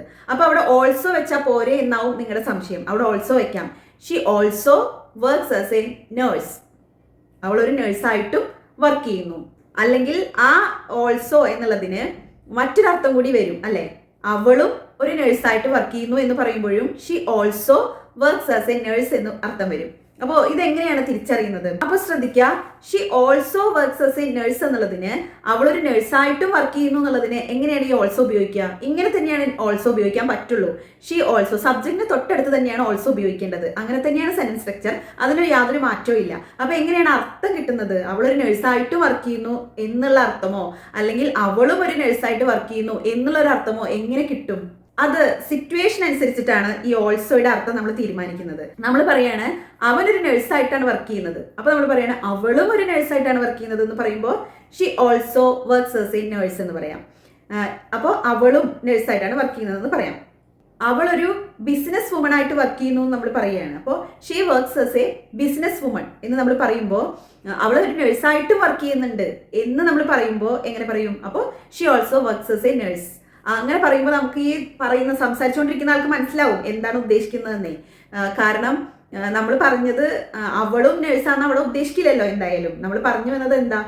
നമ്മൾ പറയുന്നതിനനുസരിച്ച് ആ സിറ്റുവേഷൻ ഇങ്ങനെ മാറിക്കൊണ്ടിരിക്കും. ഓൾസോ എന്നുള്ളതിന് ഈ ഒരു സെന്റൻസ് സ്ട്രക്ചർ മാത്രമേ ഉപയോഗിക്കാൻ പറ്റുള്ളൂ, അല്ലാതെ ഈ ഒരു കാര്യത്തിന് വേണ്ടി ഓൾസോയുടെ സ്ട്രക്ചർ മാറ്റാൻ പറ്റില്ല. അപ്പോൾ ഇനി ആസ് വെല്ലിലേക്ക് തിരിച്ചു വരാം. അപ്പോൾ ഈ ഓൾസോയും ആസ് വെല്ലും സെയിം മീനിങ് തന്നെയാണ്. പിന്നെ അതുപോലെ തന്നെ ടു എന്നുള്ളത് നമുക്ക് ഇവിടെ ഉപയോഗിക്കാൻ പറ്റും. ടു, ആസ് വെൽ, ഓൾസോ ഇതൊക്കെ ഒരേപോലെ ഉപയോഗിക്കാൻ നമുക്ക് പറ്റും. എങ്ങനെയാണെന്ന് ഒരു എക്സാമ്പിളിലൂടെ ഞാൻ പറഞ്ഞു തരാം. അതായത് she also went to Dubai. She went to Dubai too. She went to Dubai as well. അപ്പോൾ ഇത് മൂന്നും ഒരേ മീനിങ് ആണ്. അതായത് അവൾ ദുബായിലേക്കും പോയി. She also went to Dubai, അവൾ ദുബായിലേക്കും പോയി. She went to Dubai too, അവൾ ദുബായിലേക്കും പോയി. She went to Dubai as well, അവൾ ദുബായിലേക്കും പോയി. അപ്പോൾ ഈ മൂന്നും എങ്ങനെ വേണമെങ്കിലും നമുക്ക് സംസാരിക്കുമ്പോൾ ഉപയോഗിക്കാം. പക്ഷേ ഇവിടെ കൂടുതലായിട്ട് നിങ്ങൾ ഫോക്കസ് ചെയ്യേണ്ടത് ഈ ആസ് വെല്ലിലേക്കാണ് കേട്ടോ. കാരണം എന്താണെന്ന് വെച്ച് കഴിഞ്ഞാൽ ഈ ഓൾസോ എന്നുള്ളത് എപ്പോഴും റിട്ടൺ ആയിട്ടാണ് ഉപയോഗിക്കാറുള്ളത്. പിന്നെ ടു എന്നുള്ളത് റിട്ടൺ ആയിട്ട് ഉപയോഗിക്കാറുണ്ട്, പക്ഷെ അത് വളരെ ഇൻഫോർമൽ ആണ്. ഫോർമലായിട്ട് നല്ലൊരു റൈറ്റിങ്ങിന് നിങ്ങൾക്ക് ഓൾസോ തന്നെ ഉപയോഗിക്കാം. നന്നായിട്ട് തന്നെ എഴുതുമ്പോൾ ഉപയോഗിക്കാനായിട്ട് ഓൾസോ ഉപയോഗിക്കാം. ടുവിനേക്കാൾ കൂടുതൽ നല്ലത് ഓൾസോ ആണ്. അതുപോലെ സംസാരിക്കുമ്പോൾ ഈ ഓൾസോയേക്കാളും അതുപോലെ ടുവിനേക്കാളും കൂടുതലായിട്ടുള്ളത് ആസ് വെൽ ആണ്. ആസ് വെൽ ഒരിക്കലും എഴുതുമ്പോൾ ഉപയോഗിക്കുന്നത് അങ്ങനെ കണ്ടിട്ടില്ല. സംസാരിക്കുമ്പോഴാണ് ഈ ആസ് വെൽ ഉപയോഗിക്കുന്നത്. അപ്പോൾ സംസാരിക്കുക മാത്രമാണ് നിങ്ങൾ ചെയ്യുന്നതെങ്കിൽ, അതായത് എഴുത്തുകുത്തുകളൊന്നും ഇല്ല, സംസാരിക്കുന്ന ഒരു വ്യക്തിയാണ് നിങ്ങളെങ്കിൽ, സംസാരിക്കാനാണ് ഇംഗ്ലീഷ് നിങ്ങൾക്ക് ആവശ്യമെങ്കിൽ നിങ്ങൾ ആസ് വെൽ എന്നുള്ളത് ശീലാക്കുക. ഇനി നമ്മളൊരു ഇൻഫോർമേഷൻ പറയാണ്, അവൾക്ക് നേരത്തെ എഴുന്നേൽക്കുന്നത് ഇഷ്ടമല്ല. അങ്ങനെ പറയാൻ she doesn't like waking up early. അവൾക്ക് നേരത്തെ എഴുന്നേൽക്കുന്നത് ഇഷ്ടമല്ല. പിന്നെ പറയാണ് വൈകി ഉറങ്ങുന്നതും ഇഷ്ടമല്ല. അങ്ങനെ പറയുമ്പോൾ എങ്ങനെ പറയും? അപ്പോൾ നമ്മളത് സംസാരിക്കുമ്പോൾ കൂടുതലായിട്ട് ഉപയോഗിക്കുന്നത് ആസ് വെൽ ആണെന്ന് പറഞ്ഞല്ലോ. She doesn't like waking up early and sleeping late as well. She doesn't like waking up early. അവൾക്ക് നേരത്തെ ഉണരുന്നത് ഇഷ്ടമല്ല. And sleeping light as well. വൈകി ഉറങ്ങുന്നതും. എനിക്ക് ബാങ്കിലേക്കാണ് പോകേണ്ടത് എന്ന് പറയാൻ I am going to bank. കുറച്ച് ഡ്രസ്സും വാങ്ങണം. അങ്ങനെ പറയാനോ and to buy some dresses as well. അപ്പോൾ അവിടെ എന്തിനാണ് ആസ് വെൽ ഉപയോഗിക്കുന്നത്? ആസ് വെൽ ഉപയോഗിക്കാതെ നമുക്ക് സംസാരിക്കാം, പക്ഷെ സംസാരത്തിനൊരു നല്ലൊരു അട്രാക്ഷൻ അല്ലെങ്കിൽ നല്ല രീതിയിലുള്ള ഒരു സംസാരം, അതുപോലെ ഡ്രസ്സും വാങ്ങണം എന്ന് അവിടെ സ്ട്രെസ് ചെയ്തൊക്കെ പറയാനായിട്ട് നമുക്ക് ആസ് വെല്ലോട് ഉപയോഗിച്ചേ പറ്റൂ. സംസാരിക്കുമ്പോൾ എപ്പോഴും ആസ് വെൽ ശീലാക്കുക. അത് നല്ലൊരു സംസാര രീതിയായിട്ട് തന്നെ കേൾക്കുന്ന ആൾക്ക് തോന്നും. ഓക്കെ, അപ്പോൾ I am going to bank and to buy some dresses as well. അടുത്തത് ഓൺലി. ഓൺലി എന്ന് വെച്ചാൽ എന്താ? ഓൺലി എന്ന് വെച്ച് കഴിഞ്ഞാൽ മാത്രം. എനിക്ക് ഒരേ ഒരു ചാൻസേ ഉള്ളൂ, എനിക്ക് ഒരു ചാൻസ് മാത്രമേ ഉള്ളൂ എന്ന് പറയാൻ അവിടെ ഓൺലി ഉപയോഗിക്കണം. എങ്ങനെ ഉപയോഗിക്കുക? എനിക്ക് ഉള്ളത്, ഐ ഹാവ്, എനിക്കുണ്ട്, ഐ ഹാവ്. ഒരു ചാൻസ് മാത്രം. അപ്പൊ ഈ മാത്രം എന്നുള്ളത്, ഈ ഓൺലി എന്നുള്ളത് ഒരു ചാൻസ്, വൺ ചാൻസ് എന്നുള്ളതിന്റെ തൊട്ട് മുമ്പാണ് ഉപയോഗിക്കുന്നത്. Only one chance, I have only one chance. എനിക്ക് ഒരു ചാൻസ് മാത്രമേ ഉള്ളൂ, എനിക്ക് മാത്രം ഒരു ചാൻസ് ആണുള്ളത്. എങ്ങനെ പറയാം? അപ്പൊ നമുക്ക് ഈ ഓൺലി എന്നുള്ളത് എനിക്ക് മാത്രം തന്നെ, ഏതാണോ ഈ മാത്രം എന്നുള്ളതിനെ ഉദ്ദേശിക്കുന്നത് അതിന് തൊട്ട് മുമ്പായിട്ടാണ് ഈ ഓൺലി ഉപയോഗിക്കേണ്ടത്. ഇവിടെ എനിക്ക് മാത്രം എന്നാ പറയുന്നത്. അപ്പോൾ ഐയുടെ തൊട്ട് മുന്നിൽ നമുക്ക് ഓൺലി വെക്കാം. Only I have one chance, എനിക്ക് മാത്രം ഒരു ചാൻസേ ഉള്ളൂ. അപ്പൊ അതിനർത്ഥം ബാക്കിയുള്ളവർക്കൊക്കെ കുറെ ചാൻസ് ഉണ്ടെന്നാണ്. അപ്പൊ ആദ്യം പറഞ്ഞ സെന്റൻസിൽ I have only one chance എന്ന് പറയുമ്പോൾ എനിക്ക് ഒരു ചാൻസ് മാത്രമേ ഉള്ളൂ എന്നാണ്. ആ ഒരു ചാൻസ് ആണ് മാത്രം എന്നുള്ളത് കൊണ്ട് വിശേഷിപ്പിക്കുന്നത്. പക്ഷേ ഇവിടെ only I have one chance എന്നുള്ളതിന് ആരെയാണ് വിശേഷിപ്പിക്കുന്നത്? എന്നെയാണ് വിശേഷിപ്പിക്കുന്നത്. എനിക്ക് മാത്രം ഒരു ചാൻസേ ഉള്ളൂ. അവൾ ഒരു ചോദ്യം മാത്രമേ ചോദിച്ചുള്ളൂ എന്ന് പറയാൻ she asked only one question. അവൾ മാത്രമേ ഒരു ചോദ്യം ചോദിച്ചുള്ളൂ എന്ന് പറയാനോ? Only she asked a question. Only she asked a question. ഇനി അവൾ ഒരു ചോദ്യം ചോദിക്കുക മാത്രമേ ചെയ്തുള്ളൂ എന്ന് പറയാനോ? അവിടെ ചോദിക്കുക എന്നുള്ളതിന് ആണ് വിശേഷിപ്പിക്കേണ്ടത്. She only asked a question. അവൾ അത്രേ ചെയ്തുള്ളൂ, ഒരു ചോദ്യം ചോദിക്കുക മാത്രമേ ചെയ്തുള്ളൂ എന്നാണ് അവിടെ അർത്ഥാക്കുന്നത്. She only asked a question. ഇനി ഇത് ഏത് രീതിയിൽ വേണമെങ്കിലും ഓൺലി നമുക്ക് സംസാരിക്കുമ്പോൾ ഉപയോഗിക്കാം. അതായത് ഇനിയിപ്പോൾ ഏത് അർത്ഥം കിട്ടാൻ വേണ്ടിയിട്ടാണെങ്കിലും ഓൺലി എന്നുള്ളത് ആ സെന്റൻസിൽ ഉണ്ടായാൽ മതി. കേൾക്കുന്നവർക്ക് സിറ്റുവേഷൻ അനുസരിച്ച് മനസ്സിലായിക്കോളും. ഞാൻ വ്യക്തമായിട്ട് അത് മനസ്സിലാക്കാനായിട്ട് ഇപ്പോൾ ഇത് പറഞ്ഞതേ ഉള്ളൂ. എവിടെ വേണമെങ്കിലും നിങ്ങൾക്ക് സംസാരിക്കുമ്പോൾ ഈ ഓൺലി ഉപയോഗിക്കാം. അടുത്തത് ഈവൻ. ഈവൻ എന്ന് വെച്ച് കഴിഞ്ഞാൽ എന്താ? പോലും എന്നാണ് അർത്ഥം. ഈ പോലും എന്നുള്ളതും നമ്മളിപ്പോൾ ഓൺലി ഉപയോഗിച്ചില്ലേ, അതേപോലെ തന്നെ ഏത് സെന്റൻസ് സ്ട്രക്ചറിൽ എവിടെ വേണമെങ്കിലും നമുക്ക് ഈവൻ ഉപയോഗിക്കാം. എക്സാമ്പിൾ ശ്രദ്ധിക്കും. ഒരു കുട്ടിക്ക് പോലും ഇത് മനസ്സിലാക്കാൻ കഴിയും. എങ്ങനെ പറയും? ഒരു കുട്ടിക്ക് പോലും. അപ്പോൾ ആ കുട്ടിയാണ് ഇവിടെ പോലും എന്നുള്ളത്. അപ്പോൾ ഈവൻ എ ചൈൽഡ് മനസ്സിലാക്കാൻ കഴിയും. ക്യാൻ അണ്ടർസ്റ്റാൻഡ് ഇത് this. Even A child can understand this. ഇനി അവൻ എന്നെ വിളിച്ചതുപോലുമില്ല എന്ന് പറയാനോ? He didn't even call me. അവൻ എന്നെ വിളിച്ചതുപോലുമില്ല. അപ്പൊ ആ വിളിക്കുക എന്നുള്ളതിനാണ് അവിടെ പോലും എന്നുള്ളത് കൊണ്ട് വിശേഷിപ്പിക്കുന്നത്. He didn't even call me. ആ കോൾ എന്നുള്ളതിന്റെ തൊട്ട് മുമ്പ് നമ്മൾ ഈവൻ വെച്ചു. ഇനി അവൻ പോലും എന്നെ വിളിച്ചില്ല എന്ന് പറയാനോ? Even he didn't call me. Even he, അവൻ പോലും, ഡിഡൻറ്റ് കോൾ മീ, എന്നെ വിളിച്ചില്ല. അപ്പൊ ഈവൻ എങ്ങനെ ഉപയോഗിക്കാന്ന് മനസ്സിലായല്ലോ. പോലും എന്നാണ് ഇതിനർത്ഥം. എവിടെയാണോ എന്തിനാണോ നമുക്ക് പോലും എന്നുള്ളത് കൊണ്ട് വിശേഷിപ്പിക്കേണ്ടത് അതിന് തൊട്ട് മുമ്പായാണ് ഈവൻ വെക്കേണ്ടത്. അടുത്തത് വൺസ്. വൺസ് എന്ന് വെച്ച് കഴിഞ്ഞാൽ ഒരിക്കൽ എന്നാണ് അർത്ഥം. ഞാൻ ഒരിക്കൽ അവനെ കോടതിയിൽ വെച്ച് കണ്ടിരുന്നു എന്ന് പറയാൻ. അതായത് ഒരു പ്രാവശ്യം ഞാൻ അവനെ കോടതിയിൽ വെച്ച് കണ്ടിരുന്നു. അപ്പോൾ ഞാൻ അവനെ കണ്ടിരുന്നു എന്ന് പറയാൻ ഐ മെറ്റ് ഹിം. ഒരിക്കൽ, വൺസ്. എവിടെ? In court. I met him once in court. ഒരിക്കൽ കോടതിയിൽ വെച്ച് അവനെ കണ്ടിരുന്നു. അവൾ ഒരിക്കൽ ഡൽഹി സന്ദർശിച്ചിരുന്നു. അങ്ങനെ പറയാനോ? She visited Delhi once. She visited Delhi once. Once എന്നുള്ളത് പഠിച്ചു കഴിഞ്ഞാൽ നമുക്ക് അറ്റ് വൺസ് എന്നുള്ളത് കൂടി നിങ്ങൾ പഠിക്കണം. അറ്റ് വൺസ് എന്ന് വെച്ച് കഴിഞ്ഞാൽ ഉടനെ എന്നാണ് അർത്ഥം. അപ്പോൾ എക്സാമ്പിൾ ശ്രദ്ധിക്കൂ. ഉടനെ ഇവിടെ വരൂ എന്ന് പറയാൻ please come here at once. Please come here, ഇവിടെ വരൂ. അറ്റ് വൺസ്, ഉടനെ, പെട്ടെന്ന്, ഇപ്പൊ തന്നെ എന്നൊക്കെയാണ് അർത്ഥം. അവൻ ഉടൻ തന്നെ ആ പ്രശ്നം മനസ്സിലാക്കി. എങ്ങനെ പറയും? He understood the problem at once. He understood the problem. അവൻ ആ പ്രശ്നം മനസ്സിലാക്കി. അറ്റ് വൺസ്, ഉടനെ. ഇനി ഈ അറ്റ് വൺസ് എന്നുള്ളത് ഒരേ സമയം എന്നുള്ള അർത്ഥത്തിൽ ഉപയോഗിക്കാറുണ്ട്. അപ്പോൾ എക്സാമ്പിൾസ് പറയാം.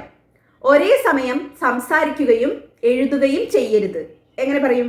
Don't talk and write at once. Don't talk, സംസാരിക്കരുത്, ആൻഡ് റൈറ്റ്, എഴുതരുത്. അറ്റ് വൺസ്, ഒരേ സമയം. Don't talk and write at once. അവൻ ഒരേ സമയം ചിരിക്കുകയും കരയുകയും ചെയ്തു എന്ന് പറയാൻ he laughed and cried at once. He laughed, അവൻ ചിരിക്കുകയും, ആൻഡ് ക്രൈഡ്, കരയുകയും ചെയ്തു. അറ്റ് വൺസ്, ഒരേ സമയം. He laughed and cried at once. അവൾ ഒരേ സമയം ധാരാളം കാര്യങ്ങൾ ചെയ്യാൻ ശ്രമിച്ചു എന്നെങ്ങനെ പറയും? She tried to do many things at once. She tried, അവൾ ശ്രമിച്ചു. ടു ഡു, ചെയ്യാൻ. എന്ത് ചെയ്യാൻ? ധാരാളം കാര്യങ്ങൾ. മെനി തിങ്സ്, ഒരേ സമയം. At once. She tried to do many things at once. അടുത്തത് സ്റ്റിൽ. സ്റ്റിൽ എന്ന് വെച്ച് കഴിഞ്ഞാൽ ഇപ്പോഴും എന്നാണ് അർത്ഥം. അപ്പോൾ ഞാൻ ഇപ്പോഴും കാത്തിരിക്കുകയാണ് എന്ന് പറയാനോ? അപ്പം ഞാൻ കാത്തിരിക്കുകയാണ് എന്നുള്ളതിന് എങ്ങനെയാ പറയാ? I am waiting. ഞാൻ ഇപ്പോഴും കാത്തിരിക്കുകയാണെന്ന് പറയാൻ ഈ വേർബിന്റെ തൊട്ട് മുമ്പായിട്ട് സ്റ്റിൽ വെക്കേ വേണ്ടുള്ളൂ. I am still waiting. അല്ലെങ്കിൽ സംസാരിക്കുമ്പോഴൊക്കെ നമ്മൾ എങ്ങനെ പറയാറുണ്ട്? I am waiting still. Still I am waiting. തുടക്കത്തിലും വെക്കാം. സ്റ്റിൽ ഐ ആം വെയിറ്റിംഗ്, അങ്ങനെയും പറയാം. I am still waiting. അവൾ ഇപ്പോഴും അവനെ സ്നേഹിക്കുന്നു. എങ്ങനെ പറയും? ഷീ ഇപ്പോഴും സ്റ്റിൽ ലവ്സ് ഹിം. അവനെ സ്നേഹിക്കുന്നു. She still loves him. അപ്പോൾ സ്റ്റിൽ എന്താണെന്ന് നമുക്ക് മനസ്സിലായല്ലോ അല്ലേ? അടുത്തത് ഓൾറെഡി. ഓൾറെഡി എന്ന് വെച്ച് കഴിഞ്ഞാൽ നേരത്തെ, മുൻകൂട്ടി എന്നൊക്കെയാണ് അർത്ഥം. ഞാൻ നേരത്തെ തന്നെ അവനെ അറിയിച്ചിട്ടുണ്ട്. അല്ലെങ്കിൽ ഞാൻ മുൻകൂട്ടി അവനെ അറിയിച്ചിട്ടുണ്ട് എന്നെങ്ങനെ പറയും? I have already informed him. അപ്പോൾ ഐ ഹാവ്, ഐ കഴിഞ്ഞ് സബ്ജക്റ്റ് കഴിഞ്ഞ് ഏതെങ്കിലും ഒരു ഓക്സിലറി വേർബ് വെക്കുന്നുണ്ടെങ്കിൽ അത് കഴിഞ്ഞ് ആണ് ഓൾറെഡി വെക്കേണ്ടത്. എന്നിട്ട് വേണം വേർബ് വെക്കാൻ. I have already informed him. ഞാൻ അവനെ നേരത്തെ തന്നെ, മുൻകൂട്ടി തന്നെ അറിയിച്ചിട്ടുണ്ട്. അവൾക്ക് സത്യം നേരത്തെ അറിയാം. എങ്ങനെ പറയും? She already knows. അപ്പോൾ ഇവിടെ വേർബ് മാത്രമേ വെക്കുന്നുള്ളൂ. She knows, അവൾക്കറിയാം. അപ്പോൾ വേർബിന് തൊട്ട് മുമ്പായിട്ട് ഓൾറെഡി വെക്കണം. She already knows the truth. She already knows the truth. അടുത്തത് ജസ്റ്റ്. ജസ്റ്റ് എന്ന് വെച്ച് കഴിഞ്ഞാൽ വെറും എന്നുള്ള അർത്ഥത്തിലും അതുപോലെ തന്നെ ഇപ്പോ എന്നുള്ള അർത്ഥത്തിലും ജസ്റ്റ് ഉപയോഗിക്കാം. ഇത് വെറും ഒരു തമാശയാണ്. എങ്ങനെ പറയും? It's just A joke. It's just A joke. ഇത് വെറും ഒരു തമാശയാണ്. എനിക്ക് വെറും 5 മിനിറ്റ് മതി, എനിക്ക് വെറും 5 മിനിറ്റ് ആവശ്യമുള്ളൂ എന്ന് പറയാൻ ഐ നീഡ് ജസ്റ്റ് 5 മിനിറ്റ്സ്.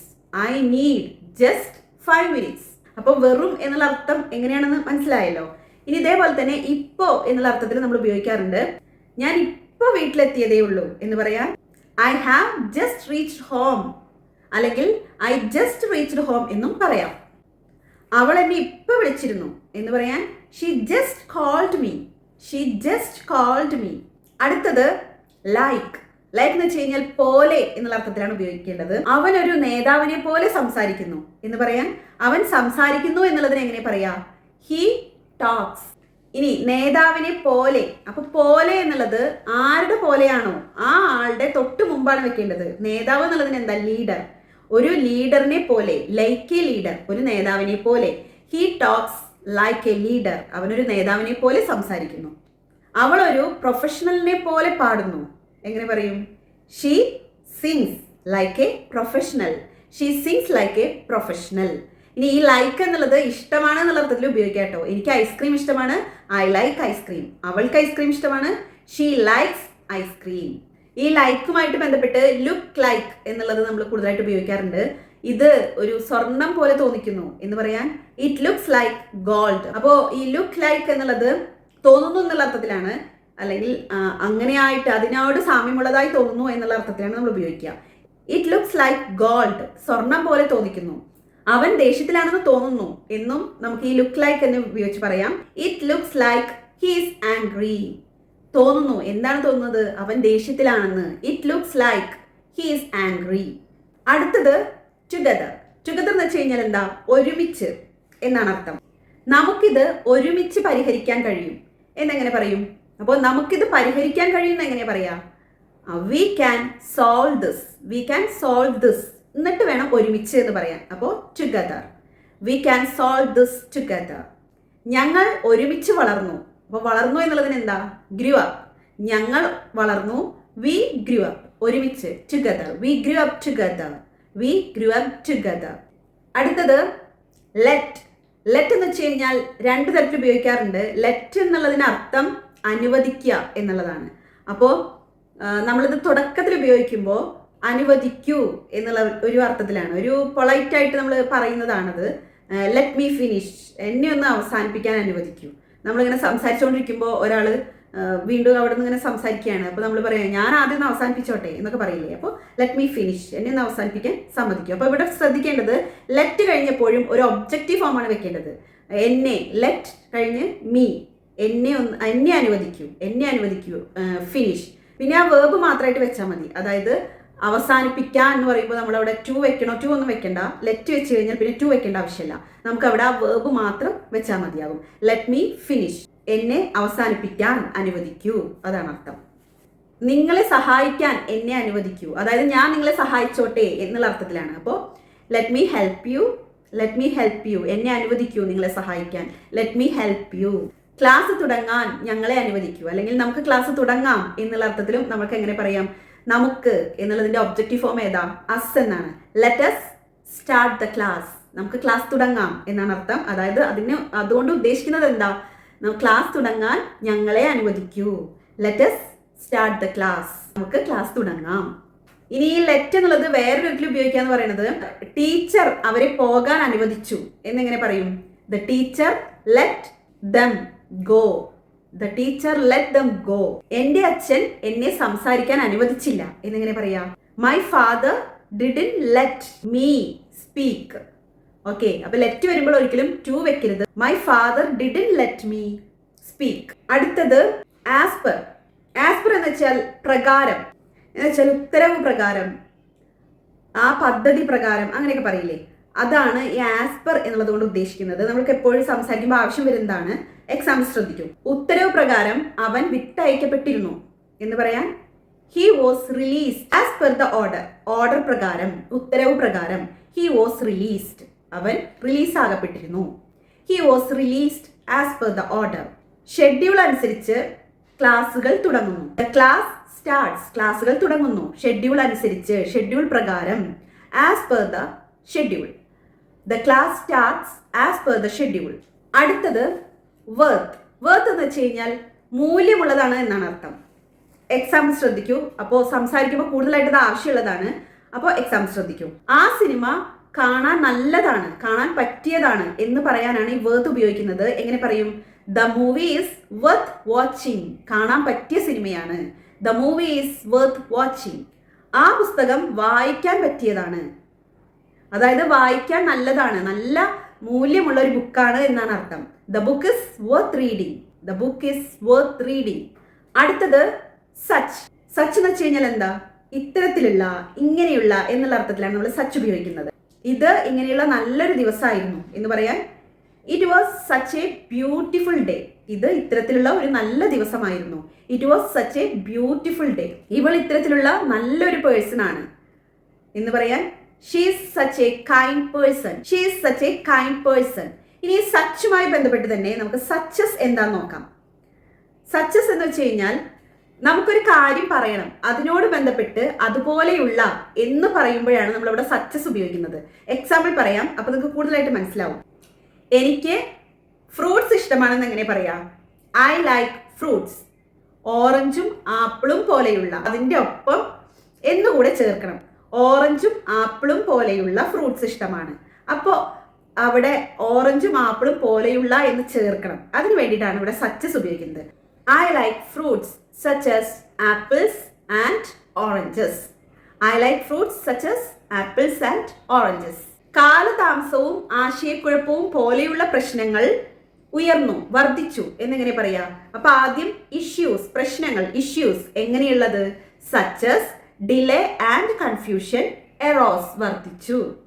അപ്പൊ ഇവിടെ ഇഷ്യൂസ് എന്നുള്ളതാണ് ഇവിടെ സബ്ജക്റ്റ് ആയിട്ടുള്ളത്. എറോസ് എന്നുള്ളത് വേർബാണ്. Issues such as delay and confusion arose. അടുത്തത് നോ ലോങ്ങർ. നോ ലോങ്ങർ എന്ന് വെച്ച് കഴിഞ്ഞാൽ ഇനി മേലിലില്ല. ഇത് അപൂർവം നമുക്ക് സംസാരിക്കുമ്പോഴൊക്കെ ആവശ്യമുള്ളതാണ്. മേലിൽ ഇല്ല എന്ന് പറയാനാണ്. അവിടെ ഞാൻ ഇനി ജോലി ചെയ്യുന്നില്ല, മേലിൽ ഞാൻ ജോലി ചെയ്യുന്നില്ല എന്ന് പറയാൻ I know longer work there. I know longer work there. മേലിൽ ഞാൻ അവിടെ ജോലിക്കില്ല, ഞാൻ അവിടെ ജോലി ചെയ്യുന്നില്ല. ഇനിയില്ല, ഇനി മേലിലില്ല എന്നാണ് അവിടെ ഉദ്ദേശിക്കുന്നത്. അവൾക്കിനി പേടിയില്ല, അവൾക്കിനി മേലിൽ പേടിയില്ല എന്ന് പറയാൻ she is no longer afraid.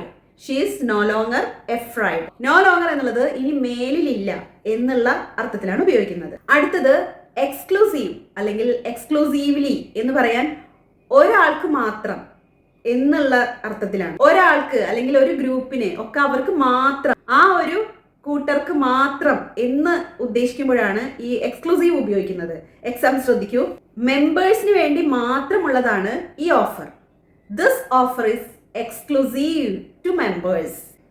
This offer is exclusive to members. Exclusive എന്നുള്ളതിന്റെ അർത്ഥം മനസ്സിലായല്ലോ. ഇനി എക്സ്ക്ലൂസീവ്ലി എന്നും നമ്മൾ ഉപയോഗിക്കും. അതായത് ആ ഹാൾ മീറ്റിങ്ങിന് മാത്രമുള്ളതാണ് എന്ന് പറയാൻ the hall is used. Hall ഉപയോഗിക്കുന്നു എന്തിന്? എക്സ്ക്ലൂസീവ്ലി ആയിട്ട് ഉപയോഗിക്കുന്നു. ഫോർ മീറ്റിംഗ്സ്, മീറ്റിംഗ്സിന് മാത്രമായിട്ട് ഉപയോഗിക്കുക എന്നതാണ് ആ hall. The hall is used exclusively for meetings. അടുത്തത് എക്സാക്ട്ലി. എക്സാക്ട്ലി എന്ന് വെച്ച് കഴിഞ്ഞാൽ കൃത്യമായിട്ട് എന്നാണ് അർത്ഥം. ഞാൻ കൃത്യമായി ആഗ്രഹിച്ചത് ഇതാണ്, ഞാൻ ആഗ്രഹിച്ചത് എന്താണോ അത് ഇത് തന്നെയാണ്, അത് തന്നെയാണ് എന്നുള്ള അർത്ഥത്തിലാണ് എക്സാക്ട്ലി ഉപയോഗിക്കുന്നത്. This is exactly what I wanted. ഞാൻ എന്താണോ ആഗ്രഹിച്ചത് അത് ഇത് തന്നെയാണ്. This is exactly what I wanted. ഇനി അവൻ 10 മണിക്ക് തന്നെ എത്തി എന്ന് പറയാൻ he reached exactly at 10. He reached exactly at 10. അടുത്തത് since. Since എന്ന് വെച്ച് കഴിഞ്ഞാൽ ഒരു കാര്യം മുതൽ എന്നുള്ള അർത്ഥത്തിലാണ് ഉപയോഗിക്കുന്നത്. 2015 മുതൽ ഞാൻ ഇവിടെയാണ് താമസിക്കുന്നത് എന്ന് പറയാൻ I have been living here since 2015. ഇവിടെ ഒരു കറക്റ്റ് പോയിന്റ് ആയതുകൊണ്ടാണ് നമ്മളിവിടെ സിൻസ് ഉപയോഗിച്ചത്. I have been living here, ഞാൻ ഇവിടെയാണ് താമസിക്കുന്നത് സിൻസ് 2015 മുതൽ 2015 മുതൽ. അപ്പോൾ ഇപ്പോഴും ഇവിടെ തന്നെയാണ് താമസിച്ചുകൊണ്ടിരിക്കുന്നത്. 15 മുതൽ ഇപ്പോഴും ഇവിടെയാണ് താമസിക്കുന്നതെന്നാണ് അതിന്റെ അർത്ഥം. ഇതിവിടെ 10 വർഷത്തോളായിട്ട് ഞാൻ ഇവിടെയാണ് താമസിക്കുന്നതെന്ന് പറയാൻ അവിടെ സിൻസ് മാറ്റി ഫോർ വെക്കണം.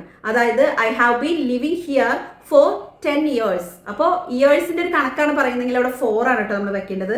അതല്ല വർഷത്തിന്റെ കറക്റ്റ് പോയിന്റ് നമുക്ക് അറിയാമെങ്കിൽ അവിടെ സിൻസ് വെക്കാം. Since 2015 for 10 years. ഇതിന്റെ രണ്ടിനെയും വ്യത്യാസം നിങ്ങൾക്ക് മനസ്സിലായിട്ടുണ്ടാവും എന്ന് വിചാരിക്കുന്നു. ഇനി 2010 മുതൽ അവൻ അവിടെ വർക്ക് ചെയ്തിട്ടുണ്ടായിരുന്നു.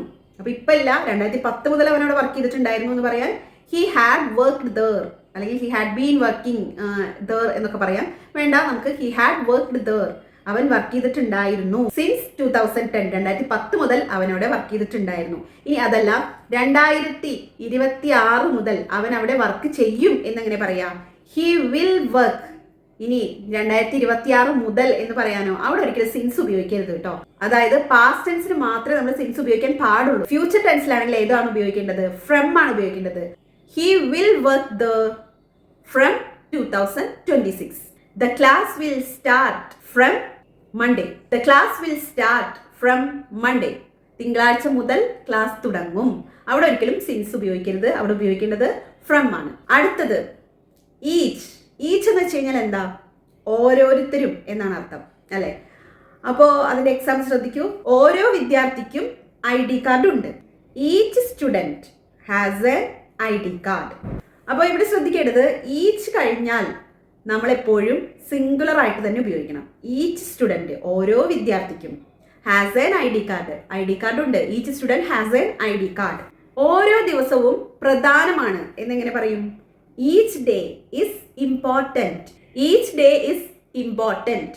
ഓരോ ദിവസവും പ്രധാനമാണ്. അപ്പോൾ ഈച്ച് എന്നുള്ളത് എങ്ങനെ ഉപയോഗിക്കേണ്ടതെന്ന് മനസ്സിലായല്ലോ. ഈച്ചിനടുത്ത് എപ്പോഴും സിംഗുലർ ആയിട്ടുള്ള എന്തെങ്കിലും നൗൺ ആയിരിക്കും ഉപയോഗിക്കേണ്ടത്. അങ്ങനെ നമുക്ക് ഓരോ എന്ന് അർത്ഥം വരുന്ന രീതിയിൽ നമുക്ക് ഉപയോഗിക്കാൻ പറ്റും. ഇതുപോലെ ഈച്ച് എന്നതുപോലെ തന്നെ ഈച്ച് ഓഫ് എന്ന് നമ്മൾ പറയാറുണ്ട്. അതായത് ഈച്ച് ഓഫ് കഴിഞ്ഞ് പ്രോനൗൺസിന്റെ ഒബ്ജക്റ്റീവ് ഫോമാണ് വെക്കേണ്ടത്. അതല്ലെങ്കിൽ പ്ലൂരൽ ആണ് വെക്കേണ്ടത്. പ്ലൂരൽ ആയിട്ടുള്ള ഒരു നൗൺ ആയിട്ട് ഉപയോഗിക്കാം. അതിന് തൊട്ട് മുമ്പ് ഡാ ചേർക്കുകയും വേണം. ഞങ്ങൾ ഓരോരുത്തരും എന്ന് പറയാൻ ഈച്ച് ഓഫ് അസ്, ഞങ്ങൾ ഓരോരുത്തരും. ഈച്ച് ഓഫ് ദം, അവരോരോരുത്തരും. ഈച്ച് ഓഫ് യു, നിങ്ങൾ ഓരോരുത്തരും. ഓക്കെ, നമ്മൾ ഓരോരുത്തർക്കും ഉത്തരവാദിത്തമുണ്ട്. എങ്ങനെ പറയും? Each of us has responsibility. Each of us has a responsibility. ഇനി ഓരോ വിദ്യാർത്ഥിക്കും ഉത്തരവാദിത്തമുണ്ട് എന്ന് പറയാൻ ഈച്ച് ഓഫ് ദ സ്റ്റുഡൻസ്. അപ്പൊ പ്ലൂരൽ ആണ് അവിടെ ഉപയോഗിക്കുന്നത്. ഈച്ച് എന്ന് മാത്രമാണെങ്കിൽ സിംഗുലർ ആണ്, ഈച്ച് സ്റ്റുഡൻറ് എന്നേ ഉപയോഗിക്കാൻ പാടുള്ളൂ. പക്ഷെ ഈച്ച് ഓഫ് എന്ന് വെച്ച് കഴിഞ്ഞാൽ അവിടെ പ്ലൂരൽ ആണ് ഉപയോഗിക്കേണ്ടത്. പ്ലൂരൽ ഉപയോഗിച്ചാൽ മാത്രം പോരാ, അതിന് തൊട്ട് മുമ്പ് ദാ കൂടി ചേർക്കണം. Each of the students has responsibility. അപ്പോഴും അവിടെ ഹാസ് തന്നെയാണ് ഉപയോഗിക്കേണ്ടത്. ഓരോ വിദ്യാർത്ഥിക്കും ഉത്തരവാദിത്തമുണ്ട്. അപ്പോൾ ഈ ഈച്ചുമായിട്ട് ബന്ധപ്പെട്ട് ഇനി അടുത്ത് നമുക്ക് പഠിക്കാനുള്ളത് ഈച്ച് അതർ. ഈച്ച് അതർ എന്ന് വെച്ച് കഴിഞ്ഞാൽ എന്താ? പരസ്പരം എന്നാണ് അർത്ഥം. അവർ പരസ്പരം ബഹുമാനിക്കുന്നു എന്നെങ്ങനെ പറയും? ദേ റെസ്പെക്ട് ഈച്ച് അതർ. അപ്പോൾ വേർബ് കഴിഞ്ഞിട്ടാണ് നമ്മൾ ഈ ഈച്ച് അതർ ഉപയോഗിക്കേണ്ടത്. ഞങ്ങൾ പരസ്പരം സഹായിക്കുന്നു എങ്ങനെ പറയും? We help each other. പരസ്പരം. അപ്പോൾ പരസ്പരം എന്നുള്ളതിന് ഈച്ച് അതർ എന്നാണ് ഉപയോഗിക്കുന്നത്. അടുത്തത് അതർ. Other, another. അപ്പോൾ അതർ എന്ന് വെച്ച് കഴിഞ്ഞാലും അനദർ എന്ന് പറഞ്ഞാലും എന്താ അർത്ഥം? വേറെ, മറ്റൊന്ന് എന്നൊക്കെയാണ് അർത്ഥം. അപ്പോൾ ഇതെങ്ങനെയാണ് ഇതിൻ്റെ ഒരു വ്യത്യാസം? അതൊക്കെ നമുക്ക് എങ്ങനെയാണെന്ന് നോക്കാം. അനദർ എന്ന് വെച്ച് കഴിഞ്ഞാൽ മറ്റൊന്ന്. അതായത് അനദർ എന്നുള്ളതിനൊപ്പം എപ്പോഴും സിംഗുലർ ആയിട്ടാണ് ഉപയോഗിക്കുന്നത്. സിംഗുലർ നൗൺ ആണ് ഉപയോഗിക്കേണ്ടത്. എനിക്ക് മറ്റൊരു ബുക്ക് ആവശ്യമുണ്ട് എന്ന് പറയാൻ ഐ വോണ്ട് അനദർ ബുക്ക്. എനിക്ക് മറ്റു ബുക്കുകളാണ് ആവശ്യം എന്ന് പറയാൻ ഐ വോണ്ട് അതർ ബുക്സ്. മനസ്സിലായോ? അതിൻ്റെ ഒരു വ്യത്യാസം മനസ്സിലായില്ലേ? അതായത് അനദർ എന്നുള്ളതിനൊപ്പം സിംഗുലർ നൗൺ ആണ് ഉപയോഗിക്കേണ്ടത്. അനദർ ബുക്ക്, മറ്റൊരു ബുക്ക്. മറ്റു ബുക്കുകൾ എന്ന് പറയാനോ അതർ ബുക്സ്. ഈ കൗണ്ടബിൾ അൺകൗണ്ടബിൾ നൗൺ എന്ന് വെച്ച് കഴിഞ്ഞാൽ എന്താ? കൗണ്ടബിൾ നൗൺ എന്ന് വെച്ച് കഴിഞ്ഞാൽ എണ്ണി തിട്ടപ്പെടുത്താൻ പറ്റുന്നത്. അതായത് ബുക്ക്, പെൻ, ബോട്ടിൽ, പിന്നെ ഗ്ലാസ്, അതൊക്കെ നമുക്ക് എണ്ണാൻ പറ്റുന്നതാണ്. എന്നാൽ ചില കാര്യങ്ങൾ എണ്ണാൻ പറ്റില്ല. വാട്ടർ, ഓയിൽ, ഷുഗർ, അങ്ങനെയുള്ള കാര്യങ്ങളൊന്നും എണ്ണാൻ പറ്റില്ല. എണ്ണാൻ പറ്റാത്തവയാണ് അൺകൗണ്ടബിൾ നൗൺ എന്ന് പറയുന്നത്. ഈ അൺകൗണ്ടബിൾ നൗൺ എപ്പോഴും പ്ലൂരൽ ആയിട്ടാണ് ഉപയോഗിക്കുന്നത്. അത് നമുക്ക് അതർ എന്നുള്ളതിനൊപ്പമാണ് ഉപയോഗിക്കുന്നത്. നിങ്ങൾക്ക് മറ്റു വല്ല വിവരവും ഉണ്ടോ എന്ന് പറയാൻ do you have any other information. Do you have, നിങ്ങൾക്കുണ്ടോ, എനി അതർ ഇൻഫർമേഷൻ, മറ്റെന്തെങ്കിലും വിവരം. അപ്പോൾ മറ്റ് എന്നുള്ളതിന് അതറും അനദറും ഉപയോഗിക്കാം. പക്ഷെ ഇങ്ങനെയുള്ള പ്ലൂരൽസിൻ്റെ ഒപ്പം എപ്പോഴും അതർ തന്നെ ഉപയോഗിക്കണം. Other information. അവൾ അവന് കുറച്ച് ഉപദേശം നൽകി. She gave him some advice. അവന് മറ്റുപദേശങ്ങളാണ് വേണ്ടത് എന്ന് പറയാൻ he needs other advice. He needs other advice. അപ്പോൾ ഈ അഡ്വൈസ് എന്നുള്ളത് അൺകൗണ്ടബിൾ ആണ്. അപ്പോൾ അതുകൊണ്ട് അവിടെ അതർ ആണ് വെക്കേണ്ടത്. മറ്റുപദേശങ്ങളാണ് വേണ്ടത്. Other advice. മറ്റുള്ളവർ സമ്മതിക്കുന്നില്ല എന്നെങ്ങനെ പറയും? Others don't agree. Others don't agree. അവൾ മറ്റൊരു ഡ്രസ്സ് വാങ്ങി എന്നിങ്ങനെ പറയാം? She bought another dress. അപ്പോൾ ഒരു ഡ്രസ്സാണ്, അപ്പോൾ മറ്റൊരു ഡ്രസ് എന്നുള്ളതിന് അനദർ മതി. അവിടെ സിംഗുലർ ആണ്. അപ്പോൾ ഷീ ബോട്ട് അനദർ ഡ്രസ്. എനിക്ക് മറ്റൊരു അവസരം തരൂ. അപ്പോൾ ഗിവ് മീ അനദർ ചാൻസ്. എനിക്ക് മറ്റൊരു അവസരം തരൂ. ഓക്കെ, അപ്പോൾ നിങ്ങൾക്ക് അതർ അനദർ ഇതിൻ്റെ ഒരു വ്യത്യാസം നിങ്ങൾക്ക് മനസ്സിലായിട്ടുണ്ടാവും എന്ന് വിചാരിക്കുന്നു. അടുത്തത് ഇനഫ്. ഇനഫ് എന്ന് വെച്ച് കഴിഞ്ഞാൽ എന്താ? മതി. ഇനഫ് ഇനഫ്, മതി മതി. അപ്പോൾ അതിൻ്റെ എക്സാമ്പിൾ നോക്കാം. ആ കാറ് വാങ്ങാൻ മതിയായ പണം അവനുണ്ട് എന്നെങ്ങനെ പറയാം? അവന് ആ കാറ് വാങ്ങാൻ അവന് പൈസയുണ്ട് എന്ന് പറയാൻ ഹീ ഹാസ് മണി. അവന് പണമുണ്ട് എന്ന് പറയാൻ ഹീ ഹാസ് മണി. കാർ വാങ്ങാൻ ടു ബൈ ദ കാർ. ആ കാർ വാങ്ങാൻ ടു ബൈ ദ കാർ. ഇനി അവന് മതിയായ പണമുണ്ട് എന്ന് പറയാൻ ഈ പണം, ഈ നൗൺ വരുന്നതിൻ്റെ തൊട്ട് മുമ്പാണ് ഇത് വെക്കേണ്ടത്. He has enough money to buy the car. He has enough money to buy the car. അവന് മതിയായ പണമുണ്ട് കാർ വാങ്ങാൻ. ഇനി വേർബ് ആണെങ്കിലോ? വേർബ് ആണെങ്കിൽ എപ്പോഴും വേർബിന് ശേഷമാണ് വെക്കേണ്ടത്. അതുപോലെ നാമവിശേഷണങ്ങൾ, ക്രിയാവിശേഷണങ്ങളൊക്കെ ഉണ്ടല്ലോ. വേർബിനെ വിശേഷിപ്പിക്കുക, അതുപോലെ ഒരു നൗണിനെ വിശേഷിപ്പിക്കുക, അതായത് അഡ്ജക്റ്റീവ് ആഡ്വർബ്, അങ്ങനെയൊക്കെ വരുമ്പോൾ നമ്മൾ എപ്പോഴും അതിന് ശേഷമാണ് വെക്കേണ്ടത്. എക്സാമ്പിൾ പറയാം, അപ്പം മനസ്സിലാവും. ഡ്രൈവിംഗ് ടെസ്റ്റ് പാസ്സാവാൻ മതിയായ ശ്രദ്ധയോടെ അവൻ ഡ്രൈവ് ചെയ്തു. എങ്ങനെ പറയാം? അവൻ ഡ്രൈവ് ചെയ്തു. He draw. ശ്രദ്ധയോടെ, കെയർഫുള്ളി. അപ്പോൾ ഡ്രോ എന്നുള്ളതിനെ എന്ത് ചെയ്തു? അവിടെ വിശേഷിപ്പിച്ചു അല്ലേ? ആഡ്വേർബ് ആണ്. അവിടെ ആഡ്വേർബ് അവിടെ വെച്ചു. He drove carefully. ഇനി നമുക്ക് ഇനഫ്. അപ്പോൾ മതിയായ ശ്രദ്ധ, ആ കെയർഫുള്ളിയാണ് ഇനഫ് ആക്കേണ്ടത്, മതിയായതാക്കേണ്ടത്. അപ്പോൾ carefully enough to pass the driving test. He drove carefully enough to pass the driving test. അപ്പോൾ ഇനഫ് ടു എന്നുള്ളത് എപ്പോഴും എവിടെ വെക്കണം? ഈ വേർബിൻ്റെയോ ആഡ്ജക്റ്റീവിൻ്റെയോ ആഡ്വേർബിൻ്റെയോ ശേഷമാണ് നമ്മൾ സംസാരിക്കുമ്പോൾ വെക്കേണ്ടത്. ഒരു കാർ വാങ്ങാൻ മാത്രം സമ്പന്നനാണ് അവൻ എങ്ങനെ പറയാം? അവൻ്റെ കയ്യിൽ പണമുണ്ട് എന്ന് പറഞ്ഞപ്പോഴാണ് നൗണിന് തൊട്ട് മുമ്പായിട്ട് വെച്ചത്. ഇവിടെ അവനെ തന്നെ വിശേഷിപ്പിക്കുകയാണ്. അപ്പോൾ ആ വിശേഷണം വരുമ്പോൾ അതിന് ശേഷമാണ് വെക്കേണ്ടത്. He's rich. അവൻ സമ്പന്നനാണ്. അവൻ എങ്ങനെ? മതിയായ സമ്പന്നനാണ്. He's rich enough to buy the car. Car വാങ്ങാൻ മതിയായ സമ്പന്നനാണ്. He's rich enough to buy the car. അപ്പോൾ ഇനഫ് ടു ആണ് ഈ വിശേഷണങ്ങൾക്കും എല്ലാത്തിനും ശേഷം വെക്കേണ്ടത്. ഇനഫ് മാത്രമാണെങ്കിൽ ഈ നൗണിന് തൊട്ട് മുമ്പാണ് വെക്കേണ്ടത്. അങ്ങനെ നിങ്ങൾ മനസ്സിലാക്കിയാൽ മതി. സംസാരിക്കുമ്പോൾ ഇനഫ് എന്നുള്ളത് മറക്കാതിരിക്കുക. കാരണം മതിയായ എന്നുള്ള അർത്ഥത്തിൽ നമ്മൾ എപ്പോഴും ഉപയോഗിക്കേണ്ട ആവശ്യമുണ്ടാവും ഇനഫ് എന്നുള്ളത്. അടുത്തത് എനി. എനി എന്നുള്ളത് ഏതെങ്കിലും എന്നുള്ള അർത്ഥത്തിലാണ് ഉപയോഗിക്കുന്നത്. എനിയുടെ ഒപ്പം എപ്പോഴും പ്ലൂരൽ ഫോമാണ് വെക്കേണ്ടത്. എനി എന്നുള്ളതിനൊപ്പം എപ്പോഴും പ്ലൂരൽ ഉപയോഗിക്കുക. അതുപോലെ അൺകൗണ്ടബിൾ നൗണും നമുക്ക് ഉപയോഗിക്കാം. അതായത് എണ്ണി തിട്ടപ്പെടുത്താൻ പറ്റാത്തവയും എനിയുടെ ഒപ്പം ഉപയോഗിക്കാം. അതുപോലെ പ്ലൂരലും എനിയുടെ ഒപ്പം ഉപയോഗിക്കാം. നിങ്ങൾക്ക് എന്തെങ്കിലും ചോദ്യങ്ങളുണ്ടോ എന്നെങ്ങനെ പറയാം? ഡു യു ഹാവ്, നിങ്ങൾക്കുണ്ടോ എന്തെങ്കിലും. എനി, ചോദ്യം, ക്വസ്റ്റ്യൻസ്. എന്തെങ്കിലും ചോദ്യങ്ങളുണ്ടോ എന്നൊക്കെ പറഞ്ഞാലും നമ്മൾ മലയാളത്തിൽ എന്തെങ്കിലും എന്തെങ്കിലും ചോദ്യങ്ങളുണ്ടോ എന്നൊക്കെ മലയാളത്തിൽ ചോദിച്ചാലും ഇംഗ്ലീഷിൽ എപ്പോഴും എനിയുടെ ഒപ്പം പ്ലൂരൽ തന്നെ ഉപയോഗിക്കണം. എനി ക്വസ്റ്റ്യൻസ് തന്നെ ഉപയോഗിക്കണം. Do you have any questions? നിങ്ങൾക്ക് എന്തെങ്കിലും പ്രശ്നമുണ്ടോ? Do you have any problems? Do you have any problems? നിങ്ങൾക്ക് എന്തെങ്കിലും പ്രശ്നമുണ്ടോ? എനിക്ക് ഒരു തരത്തിലും ഒരു ഐഡിയ ഇല്ല എന്നെങ്ങനെ പറയാം? അപ്പോൾ ഒരു തരത്തിലും എന്നുള്ളതിന് അറ്റ് ഓൾ എന്നാണ്. അപ്പോൾ I don't have any idea. എന്തെങ്കിലും ഒരു ഐഡിയ എനിക്ക് ഒരു തരത്തിലുമില്ല. I don't have any idea at all. ആരെങ്കിലും എന്നുള്ളതിന് എന്താ? എനിവൺ നമ്മൾ മുമ്പ് പറഞ്ഞതാണ്. എന്തെങ്കിലും എന്നുള്ളതിന് എനിത്തിങ്, ആരെങ്കിലും എന്നുള്ളതിന് എനിവൺ. അപ്പോൾ ആരെങ്കിലും റെഡി ആണോ എന്നുള്ളതിന് ഇസ് എനിവൺ റെഡി. അപ്പോൾ എനിവൺ എന്നുള്ളതിനൊപ്പം സിംഗുലർ ആയിട്ടാണ് ഇതിനെ പരിഗണിക്കുന്നത്. അപ്പോൾ ഇസ് എനിവൺ റെഡി, ആരെങ്കിലും റെഡി ആണോ. അടുത്തത് സം എന്നുള്ളതിനർത്ഥം കുറച്ച് അല്ലെങ്കിൽ ചില എന്നൊക്കെയാണ് അർത്ഥം, ഏതാനും എന്നൊക്കെയാണ് അർത്ഥം.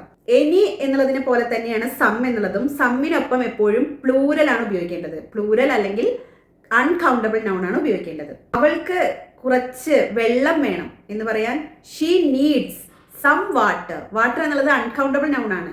അപ്പോൾ സം വാട്ടർ. വാട്ടറിന് വാട്ടേഴ്സ് എന്നൊന്നും പറയരുത്, water. She needs some water. എനിക്ക് ഏതാനും ഫ്രണ്ട്സ് ആണ് ഉള്ളത്, എനിക്ക് ഏതാനും കൂട്ടുകാരാണ് ഉള്ളത്. I have some friends. I have some friends. സമ്മിനൊപ്പം എപ്പോഴും പ്ലൂരൽ ആയിരിക്കണം. അപ്പോൾ some friends, I have some friends. എനിക്ക് കുറച്ച് ചായ തരുമോ? Can I have some tea? Can I have തരുമോ എന്നാണ് അർത്ഥം. Can I have some tea. ആരോ നിങ്ങളെ വിളിക്കുന്നു എന്ന് പറയാൻ സംവൺ ഈസ് കോളിംഗ് യു. അവിടെ നിങ്ങൾക്കൊരു ഡൗട്ട് ഉണ്ടാവും, എനിവൺ ഈസ് കോളിംഗ് യു എന്നല്ലേ ഇവിടെ വെക്കേണ്ടതെന്ന്. പക്ഷെ അവിടെ സംവൺ ഈസ് കോളിംഗ് യു എന്നാണ് വെക്കേണ്ടത്. കാരണം ഈ എനിവൺ എന്നുള്ളത് എപ്പോഴും നമ്മൾ ഈ ക്വസ്റ്റ്യൻസിൽ ഉപയോഗിക്കാൻ നോക്കുക. Is anyone calling me? ആരെങ്കിലും എന്നെ വിളിക്കുകയാണോ? Is anyone calling me? ആരോ നിങ്ങളെ വിളിക്കുകയാണ് എന്ന് പറയാൻ സംവൺ ഇസ് കോളിംഗ് യു എന്ന് തന്നെ പറയണം. അവിടെ സംവൺ ആണ് ഉപയോഗിക്കേണ്ടത്. അപ്പോൾ എനിവൺ സംവൺ, ഇതിന്റെ ഒരു വ്യത്യാസം നിങ്ങൾക്ക് മനസ്സിലായല്ലോ. എനിവൺ എപ്പോഴും ക്വസ്റ്റ്യനിൽ ഉപയോഗിക്കാൻ നോക്കുക, സംവൺ എന്നുള്ളത് ഒരു സെന്റൻസിൽ ഉപയോഗിക്കാൻ നോക്കുക. അടുത്തത് ഓൾ. ഓൾ എന്നുള്ളത് എല്ലാം എന്നാണ് അർത്ഥം. ഓൾ എന്നതിനൊപ്പം എപ്പോഴും പ്ലൂരൽ ഉപയോഗിക്കാം, അല്ലെങ്കിൽ അൺകൗണ്ടബിൾ നൗൺ ഉപയോഗിക്കാം. അപ്പോൾ എക്സാമ്പിൾസ് പറയാം. എല്ലാ വിദ്യാർത്ഥികളും ക്ലാസ് അറ്റൻഡ് ചെയ്തേ പറ്റൂ. അപ്പോൾ ചെയ്തേ പറ്റൂ എന്നുള്ളതിന് നമ്മൾ കഴിഞ്ഞ ക്ലാസ്സിൽ പഠിച്ചു. ഏതാ വെക്കേണ്ടത്? മസ്റ്റ്. അപ്പോൾ എങ്ങനെ ഇവിടെ പറയും? എല്ലാ വിദ്യാർത്ഥികളും. അപ്പോൾ ഓൾ എന്നുള്ളതിനൊപ്പം പ്ലൂരൽ ആണെന്ന് പറഞ്ഞു. All students must attend the class. All students must attend the class. എല്ലാ കുട്ടികളും കളിപ്പാട്ടം ഇഷ്ടപ്പെടുന്നു. എങ്ങനെ പറയും? ഇവിടെ ഓൾ ചിൽഡ്രൻ. അപ്പൊ ചൈൽഡ് എന്നുള്ളതിന്റെ പ്ലൂരൽ ആണ് ചിൽഡ്രൻ. ചൈൽഡ് കുട്ടി, ചിൽഡ്രൻ കുട്ടികൾ. ഓൾ ചിൽഡ്രൻ എല്ലാ കുട്ടികളും ഇഷ്ടപ്പെടുന്നു. അപ്പോൾ ഇഷ്ടപ്പെടുന്നു എന്നുള്ളതിന് ഇവിടെ പ്ലൂരൽ ആവുമ്പോൾ ഇവിടെ ബേസ് ഫോം ആണ് വേണ്ടത്. ലവ് ടോയ്സ്, കളിപ്പാട്ടങ്ങൾ ഇഷ്ടപ്പെടുന്നു. All children love toys. ഇനി നമുക്ക് ഓൾ ഓഫ് എങ്ങനെ വെക്കാൻ നോക്കാം. ഓൾ ഓഫ് എന്ന് കഴിഞ്ഞ് പ്രോനൗൺസിന്റെ ഒബ്ജക്റ്റീവ് ഫോം ആണ് ഉപയോഗിക്കേണ്ടത്. ഓൾ ഓഫ് എസ് ഞങ്ങളെല്ലാവരും, അതായത് ഞങ്ങളിലെ എല്ലാവരും എന്നാണ് അർത്ഥം. ഓൾ ഓഫ് എസ് ഞങ്ങളെല്ലാവരും. ഓൾ ഓഫ് ദം അവരെല്ലാവരും. ഓൾ ഓഫ് യു നിങ്ങളെല്ലാവരും. ഞങ്ങളെല്ലാവരും റെഡിയാണ്. All of S are ready. All of S are ready. എനിക്ക് അവരെ എല്ലാവരെയും ഇഷ്ടമാണ്. I like all of them. അവരിൽ എല്ലാവരെയും ഇഷ്ടമാണ് എന്നാണ് അർത്ഥം. I like all of them. ഇനി ശ്രദ്ധിക്കേണ്ടത് പ്രോനൗൺസ് അല്ലാതെ നൗൺസ് ഉപയോഗിക്കുമല്ലോ. അപ്പൊ എങ്ങനെയാ നോക്കാം. അതായത് എല്ലാ വിദ്യാർത്ഥികളും എന്ന് പറയാൻ ഓൾ ഓഫ് ദ സ്റ്റുഡൻസ്. അപ്പൊ ഓൾ ഓഫ് കഴിഞ്ഞ് ദ വെച്ച് വേണം പ്ലൂരൽ ആയിട്ടുള്ള ഒരു നൗൺ ഉപയോഗിക്കാൻ. എല്ലാ വിദ്യാർത്ഥികളും പരീക്ഷ ജയിച്ചു. All of the students passed the exam. All of the students passed the exam. ഇനി ഈ ദ ഇല്ലാതെ നമുക്ക് പറയാൻ പറ്റും. അതായത് എൻ്റെ ഫ്രണ്ട്സിൽ എല്ലാവരും, എൻ്റെ ഫ്രണ്ട്സ് എല്ലാവരും എന്നൊക്കെ പറയാനായിട്ട് ഓൾ ഓഫ് മൈ ഫ്രണ്ട്സ്. അപ്പോൾ അവിടെ മൈ വെക്കുന്നുണ്ടെങ്കിൽ പിന്നെ ദ വെക്കേണ്ട ആവശ്യമില്ല. എൻ്റെ ഫ്രണ്ട്സിൽ എല്ലാവരും എന്നെ സപ്പോർട്ട് ചെയ്തു. എൻ്റെ ഫ്രണ്ട്സ് എല്ലാവരും എന്നെ സപ്പോർട്ട് ചെയ്തു. അങ്ങനെ പറയാനായിട്ട് ഓൾ ഓഫ് മൈ ഫ്രണ്ട്സ്, എൻ്റെ ഫ്രണ്ട്സിൽ എല്ലാവരും സപ്പോർട്ടഡ് മീ, എന്നെ സപ്പോർട്ട് ചെയ്തു. All of my friends supported me. അപ്പോൾ ഓൾ ഓഫ് ഇത് രണ്ടും നിങ്ങൾക്ക് മനസ്സിലായിട്ടുണ്ടാവും എന്ന് വിചാരിക്കുന്നു. അടുത്തത് മെനി. Many, much. ഇത് രണ്ടും നമുക്ക് ഒരുമിച്ച് നോക്കാം. മെനി എന്ന് വെച്ച് കഴിഞ്ഞാൽ ധാരാളം തന്നെയാണ് അർത്ഥം. മച്ച് എന്ന് പറഞ്ഞാലും ധാരാളം എന്ന് തന്നെയാണ് അർത്ഥം. ഈ മെനി എന്നുള്ളതിൻ്റെ ഒപ്പം കൗണ്ടബിൾ നൗൺ ആണ് ഉപയോഗിക്കേണ്ടത്. അതായത് എണ്ണാൻ കഴിയുന്ന കാര്യങ്ങളാണ് ഉപയോഗിക്കേണ്ടത്. അതും പ്ലൂരൽ ആണ് ഉപയോഗിക്കേണ്ടത്. കൗണ്ടബിൾ നൗണിന്റെ പ്ലൂരൽസ് ആണ് മെനിയുടെ ഒപ്പം ഉപയോഗിക്കേണ്ടത്. മച്ച് എന്നുള്ളതിന്റെ ഒപ്പം ഉപയോഗിക്കേണ്ടത് അൺകൗണ്ടബിൾ നൗൺ ആണ്. അപ്പോൾ എക്സാമ്പിൾസ് നോക്കാം. ധാരാളം വിദ്യാർത്ഥികൾ ഇന്ന് ആബ്സെന്റ് ആണ്. Many students are absent today. Many students ധാരാളം വിദ്യാർത്ഥികൾ ആർ ആബ്സെന്റ്, ആബ്സെന്റ് ആണ് ടുഡേ ഇന്ന്. Many students are absent today. എനിക്ക് ധാരാളം കൂട്ടുകാരുണ്ട്. I have many friends. I have many friends. ഇനി മച്ച് എന്നുള്ളതിന്റെ എക്സാമ്പിൾസ് നോക്കൂ. മച്ച് എന്നുള്ളതിനൊപ്പം എപ്പോഴും അൺകൗണ്ടബിൾ നൗൺ ആണ് ഉപയോഗിക്കേണ്ടത്. അപ്പോൾ മച്ച് എന്നുള്ളതിന്റെ എക്സാമ്പിൾസ് നോക്കൂ. എനിക്ക് അധികം സമയമില്ല. I don't have much time. ധാരാളം സമയമില്ല. I don't have much time. ആ കുപ്പിയിൽ അധികം വെള്ളമില്ല. There's not much water in the bottle. There's not much water. അധികം വെള്ളമില്ല. ഇൻ ദ ബോട്ടിൽ, ആ കുപ്പിയിൽ. അപ്പോൾ ഈ മച്ച് എന്നുള്ളതിന് പകരം കൂടുതലായിട്ടും നമ്മൾ ധാരാളം എന്നുള്ളതിന്, മെനി, മച്ച് എന്നുള്ളതിനൊക്കെ പകരം നമ്മൾ കൂടുതലായിട്ടും എ ലോട്ട് ഓഫ് ആണ് ഉപയോഗിക്കാറുള്ളത്. എനിക്ക് ധാരാളം പൈസയുണ്ട് എന്ന് പറയാൻ I have a lot of money. എനിക്ക് അധികം പൈസ ഇല്ല. അങ്ങനെയുള്ള നെഗറ്റീവ്സിൽ I don't have much money അങ്ങനെ പറയാം. അപ്പോൾ ഈ മച്ച് എന്നുള്ളത് എപ്പോഴും നെഗറ്റീവ്സിലാണ് പറയേണ്ടത്. പോസിറ്റീവായിട്ട് ഉപയോഗിക്കാനായിട്ട് ധാരാളം എന്നുള്ളത് പോസിറ്റീവായിട്ട് ഉപയോഗിക്കാൻ എപ്പോഴും എ ലോട്ട് ഓഫ് തന്നെ ഉപയോഗിക്കുക. I have a lot of money. She has a lot of time. അവൾക്ക് ധാരാളം സമയമുണ്ട്. She doesn't have much time. അവൾക്ക് അധികം സമയമില്ല. അപ്പോൾ എ ലോട്ട് ഓഫ് മച്ച് ഇവിടെ ഒരു വ്യത്യാസം മനസ്സിലായല്ലോ. അടുത്തത് മോസ്റ്റ്. മോസ്റ്റ് എന്ന് വെച്ച് കഴിഞ്ഞാൽ ഭൂരിഭാഗം എന്നാണ് അർത്ഥം. മോസ്റ്റിനൊപ്പം എപ്പോഴും പ്ലൂറൽ നൗണാണ് ഉപയോഗിക്കേണ്ടത്. ഭൂരിഭാഗം വിദ്യാർത്ഥികളും ഈ അധ്യാപികയെ ഇഷ്ടപ്പെടുന്നു. എങ്ങനെ പറയും? മോസ്റ്റ് സ്റ്റുഡൻസ്, ഭൂരിഭാഗം വിദ്യാർത്ഥികളും ഇഷ്ടപ്പെടുന്നു. ലൈക്ക്, ഈ അധ്യാപികയെ. This teacher, most students like this teacher. ഇതുപോലെ നമുക്ക് മോസ്റ്റ് ഓഫ് ഉപയോഗിക്കാം. മോസ്റ്റ് ഓഫ് ഉപയോഗിക്കുമ്പോൾ എപ്പോഴും പ്രോനൗൺസ് ആണെങ്കിൽ ഒബ്ജക്റ്റീവ് ഫോമാണ് ഉപയോഗിക്കേണ്ടത്. അതായത് ഞങ്ങളിൽ ഭൂരിഭാഗം, മോസ്റ്റ് ഓഫ് അസ്. അവരിൽ ഭൂരിഭാഗം, മോസ്റ്റ് ഓഫ് ദം. അങ്ങനെയൊക്കെയാണ് ഉപയോഗിക്കേണ്ടത്. നിങ്ങളിൽ ഭൂരിഭാഗം, മോസ്റ്റ് ഓഫ് യു. ഇനി മറ്റ് നൗൺ ആണെങ്കിൽ പ്ലൂരലാണ് ഉപയോഗിക്കേണ്ടത്. ഈ ക്ലാസ്സിലെ വിദ്യാർത്ഥികളിൽ ഭൂരിഭാഗവും പെൺകുട്ടികളാണ്. Most of students in this class are girls. Most of the students in this class are girls.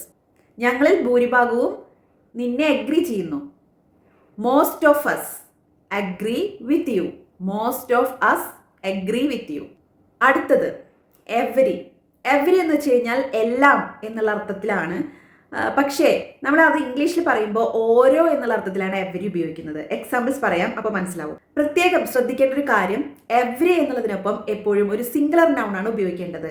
എല്ലാ വിദ്യാർത്ഥികളും എന്നുള്ളതിന് ഓൾ സ്റ്റുഡൻസ് എന്ന് പറയാം. പക്ഷേ എവരി വെച്ചാണ് പറയുന്നതെങ്കിൽ എവരി സ്റ്റുഡൻറ് എന്ന് വേണം പറയാൻ. ഓരോ വിദ്യാർത്ഥിയും ക്ലാസ് അറ്റൻഡ് ചെയ്തേ പറ്റൂ എന്ന് പറയാൻ every student must attend the class. അപ്പോൾ ഇവിടെ ഓരോ വിദ്യാർത്ഥി എന്ന് ഉദ്ദേശിക്കുന്നത് എന്താ? എല്ലാ വിദ്യാർത്ഥികളും ക്ലാസ് അറ്റൻഡ് ചെയ്തേ പറ്റൂ എന്നുള്ളത് തന്നെയാണ് അർത്ഥമാക്കുന്നത്.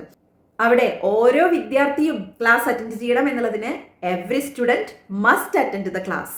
ഓരോ വിദ്യാർത്ഥിയും ക്ലാസ് അറ്റൻഡ് ചെയ്തേ പറ്റൂ. ഓരോ ദിവസവും പ്രധാനമാണ്. Every day is important. അപ്പോൾ നമ്മളിവിടെ ഈച്ച് എന്ന് പറഞ്ഞു, അതിൽ ഓരോരുത്തർ എന്നുള്ള അർത്ഥത്തിലാണ് ഈച്ച് ഉപയോഗിക്കുന്നത്.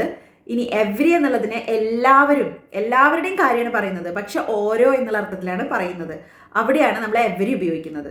ഓരോ ദിവസവും പ്രധാനമാണെന്ന് വെച്ച് കഴിഞ്ഞാൽ എല്ലാ ദിവസവും പ്രധാനമാണ്. അതിനെടുത്ത് പറയാം ഓരോ ദിവസവും എന്ന്. അപ്പോൾ every day is important. Every days ഒന്നും ഉപയോഗിക്കാൻ പറ്റില്ല.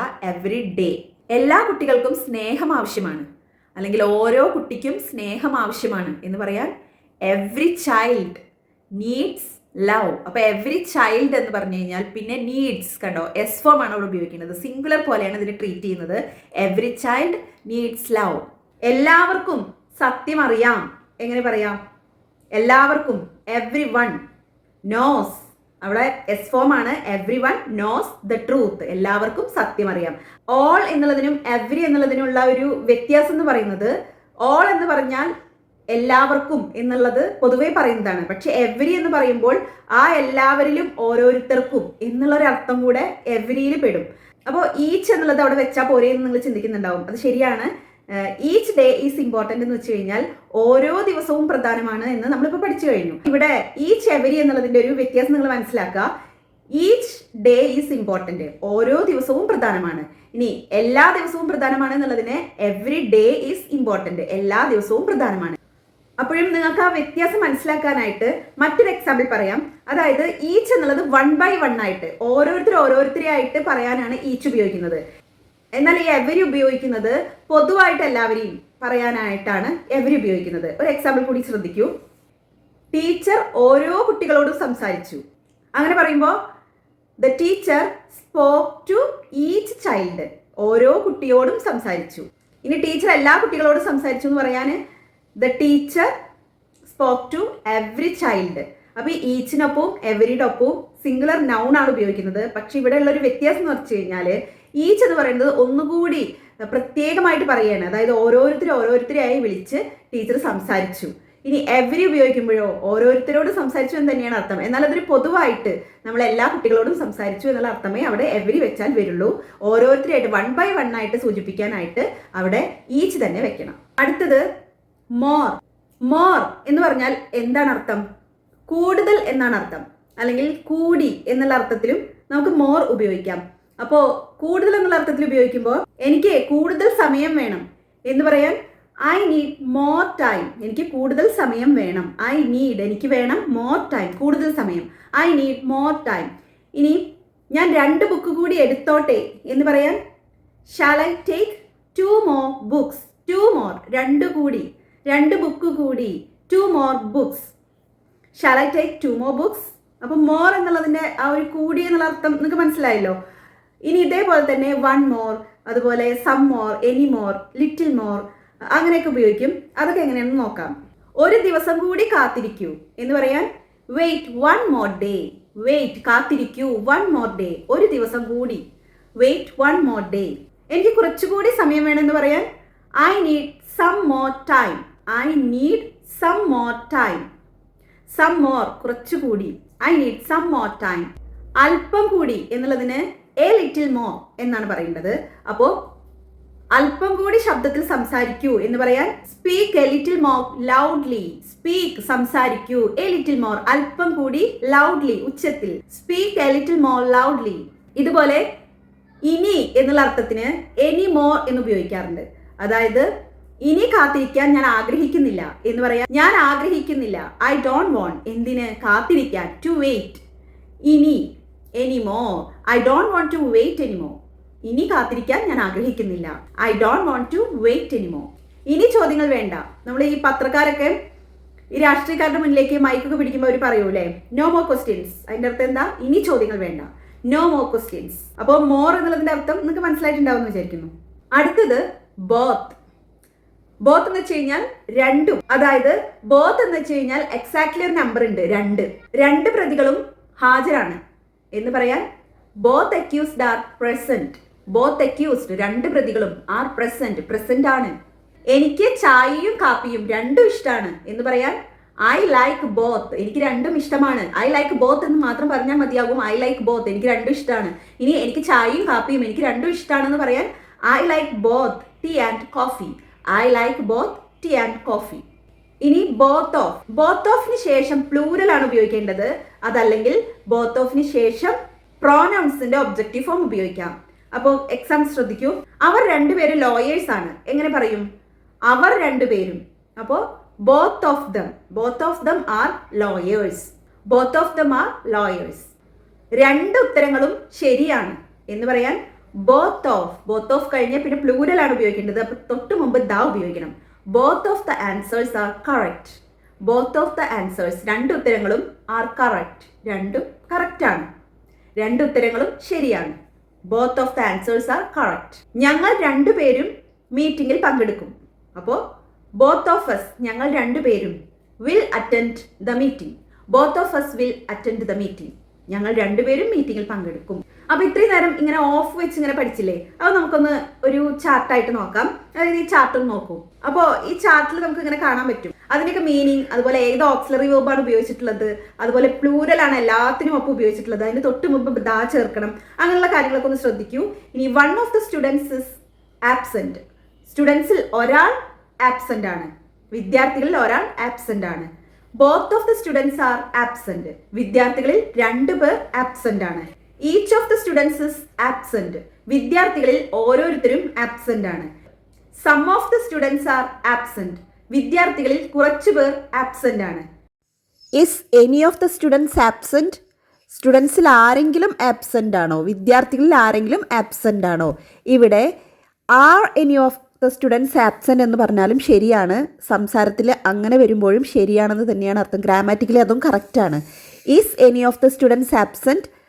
വിദ്യാർത്ഥികളിൽ ആരെങ്കിലും ആബ്സെന്റ് ആണ്. Most of the students are absent. വിദ്യാർത്ഥികളിൽ ഭൂരിഭാഗവും ആബ്സെന്റ് ആണ്. Most of the students are absent. വിദ്യാർത്ഥികളിൽ ഭൂരിഭാഗവും ആബ്സെന്റ് ആണ്. All of the students are absent. വിദ്യാർത്ഥികളിൽ എല്ലാവരും ആബ്സെന്റ് ആണ്. എല്ലാ വിദ്യാർത്ഥികളും ആബ്സെന്റ് ആണ്. ഇനി എനിയിൽ തന്നെ വേറൊരു കാര്യം കൂടെ പറയാനുണ്ട്.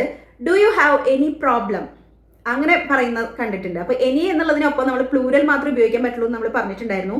Do you have any problems എന്ന് ചോദിക്കുന്നതിന് പകരം പലരും ചോദിക്കുന്നത് നമ്മൾ കണ്ടിട്ടുണ്ട്. Do you have any problem, എന്തെങ്കിലും പ്രശ്നം ഉണ്ടോ എന്നുള്ളതിന്. അങ്ങനെ ചോദിച്ചാലും തെറ്റില്ലെന്നാണ്, നാറ്റീവ് സ്പീക്കേഴ്സ് ഒക്കെ അങ്ങനെ സംസാരിക്കുന്നുണ്ടെന്നാണ് കണ്ടെത്തൽ.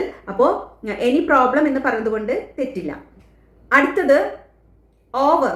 ഓവർ എന്ന് പറയുമ്പോൾ മുകളിൽ എന്നുള്ള അർത്ഥത്തിലാണ് നമ്മൾ ഈ ഓവർ ഉപയോഗിക്കുന്നത്. അപ്പോൾ പ്രപ്പോസിഷനായിട്ട് അങ്ങനെയാണ് ഉപയോഗിക്കുന്നത്. എക്സാമ്പിൾ ശ്രദ്ധിക്കൂ. ആ പാലം നദിയുടെ മുകളിലാണ് എന്ന് പറയാൻ the bridge is over the river. നദിയുടെ മുകളിൽ, over the river. The bridge is over the river. അതുപോലെ തന്നെ ഈ ഓവർ എന്നുള്ളത് കഴിഞ്ഞു എന്നുള്ള അർത്ഥത്തിൽ നമുക്ക് ഉപയോഗിക്കാൻ പറ്റും. The match is over. Match കഴിഞ്ഞു. ക്ലാസ് കഴിഞ്ഞു. The class is over. Class കഴിഞ്ഞു. This class is also over. This class is over as well. ഈ ക്ലാസ്സും കഴിഞ്ഞു ഗായ്സ്. അപ്പോൾ ഇവിടെ 60 പ്രയോഗങ്ങൾ നമ്മളിവിടെ പഠിച്ചിരിക്കുകയാണ്. ഇത് വളരെ അത്യാവശ്യമാണ്. ഇംഗ്ലീഷ് ഭാഷ സംസാരിക്കണമെങ്കിൽ ഇതെല്ലാം അറിഞ്ഞിരിക്കണം എന്നുള്ളത് ഉറപ്പാണ്. അത് അറിയാത്തത് കൊണ്ടാണ് നമ്മൾ സംസാരിക്കുമ്പോൾ ഇങ്ങനെ നമുക്ക് വിൽക്കുന്നത്. നമ്മൾ ഇതറിയാതെ ഓരോ വാക്കും നമുക്ക് കിട്ടാതിരിക്കുമ്പോഴാണ്. ഒന്നുകിൽ നിങ്ങളതൊരു ബുക്കിൽ എഴുതി വെക്കാം, അതല്ലെങ്കിൽ ഈ വീഡിയോ തന്നെ കുറച്ച് പ്രാവശ്യം റിപ്പീറ്റ് ചെയ്ത് കാണാം. ഏതാണ് നിങ്ങളുടെ സൗകര്യം എന്ന് വെച്ച് കഴിഞ്ഞാൽ അതുപോലെ ചെയ്യാം. കുറച്ച് ദിവസം അതിങ്ങനെ റിപ്പീറ്റ് ചെയ്തുകൊണ്ടിരിക്കുക. ബുക്കിൽ എഴുതി വെച്ചതാണെങ്കിൽ അതിങ്ങനെ വായിച്ചുകൊണ്ടേ റിപ്പീറ്റ് ചെയ്തുകൊണ്ടിരിക്കുക. അതല്ലെങ്കിൽ ഈ വീഡിയോ തന്നെ റിപ്പീറ്റ് ചെയ്ത് കണ്ടുകൊണ്ടിരിക്കുക. അങ്ങനെയാകുമ്പോൾ നിങ്ങൾക്ക് കൂടുതലും അത് നിങ്ങൾക്ക് മനസ്സിൽ പതിഞ്ഞോളും. പിന്നെ സംസാരിക്കുമ്പോൾ ഇത് ഓർമ്മയിൽ നിൽക്കും. സംസാരിക്കുമ്പോൾ ഓർമ്മയിൽ നിൽക്കണമെങ്കിൽ നമ്മൾ പ്രാക്ടീസ് ചെയ്യാൻ വേണം. അപ്പോൾ ഇനി അടുത്ത ക്ലാസ് എന്ന് പറയുന്നത് കണക്റ്റേഴ്സിന്റെ ക്ലാസ് ആണ്. അപ്പോൾ ഈ ക്ലാസ് എന്തായാലും എല്ലാവർക്കും ഇഷ്ടപ്പെട്ടിട്ടുണ്ടാവും തന്നെയാണ് വിചാരിക്കുന്നത്. ഈ ക്ലാസ്സിൽ പറഞ്ഞതൊക്കെ നിങ്ങൾക്ക് മനസ്സിലായിട്ടുണ്ടാവും എന്ന് വിചാരിക്കുന്നു. ഏതെങ്കിലും ഭാഗത്ത് ഡൗട്ട് ഉണ്ടെങ്കിൽ നിങ്ങൾ കമന്റ്സിൽ പറയാം. അടുത്ത ക്ലാസ് കണക്റ്റേഴ്സിൻ്റെതാണ്.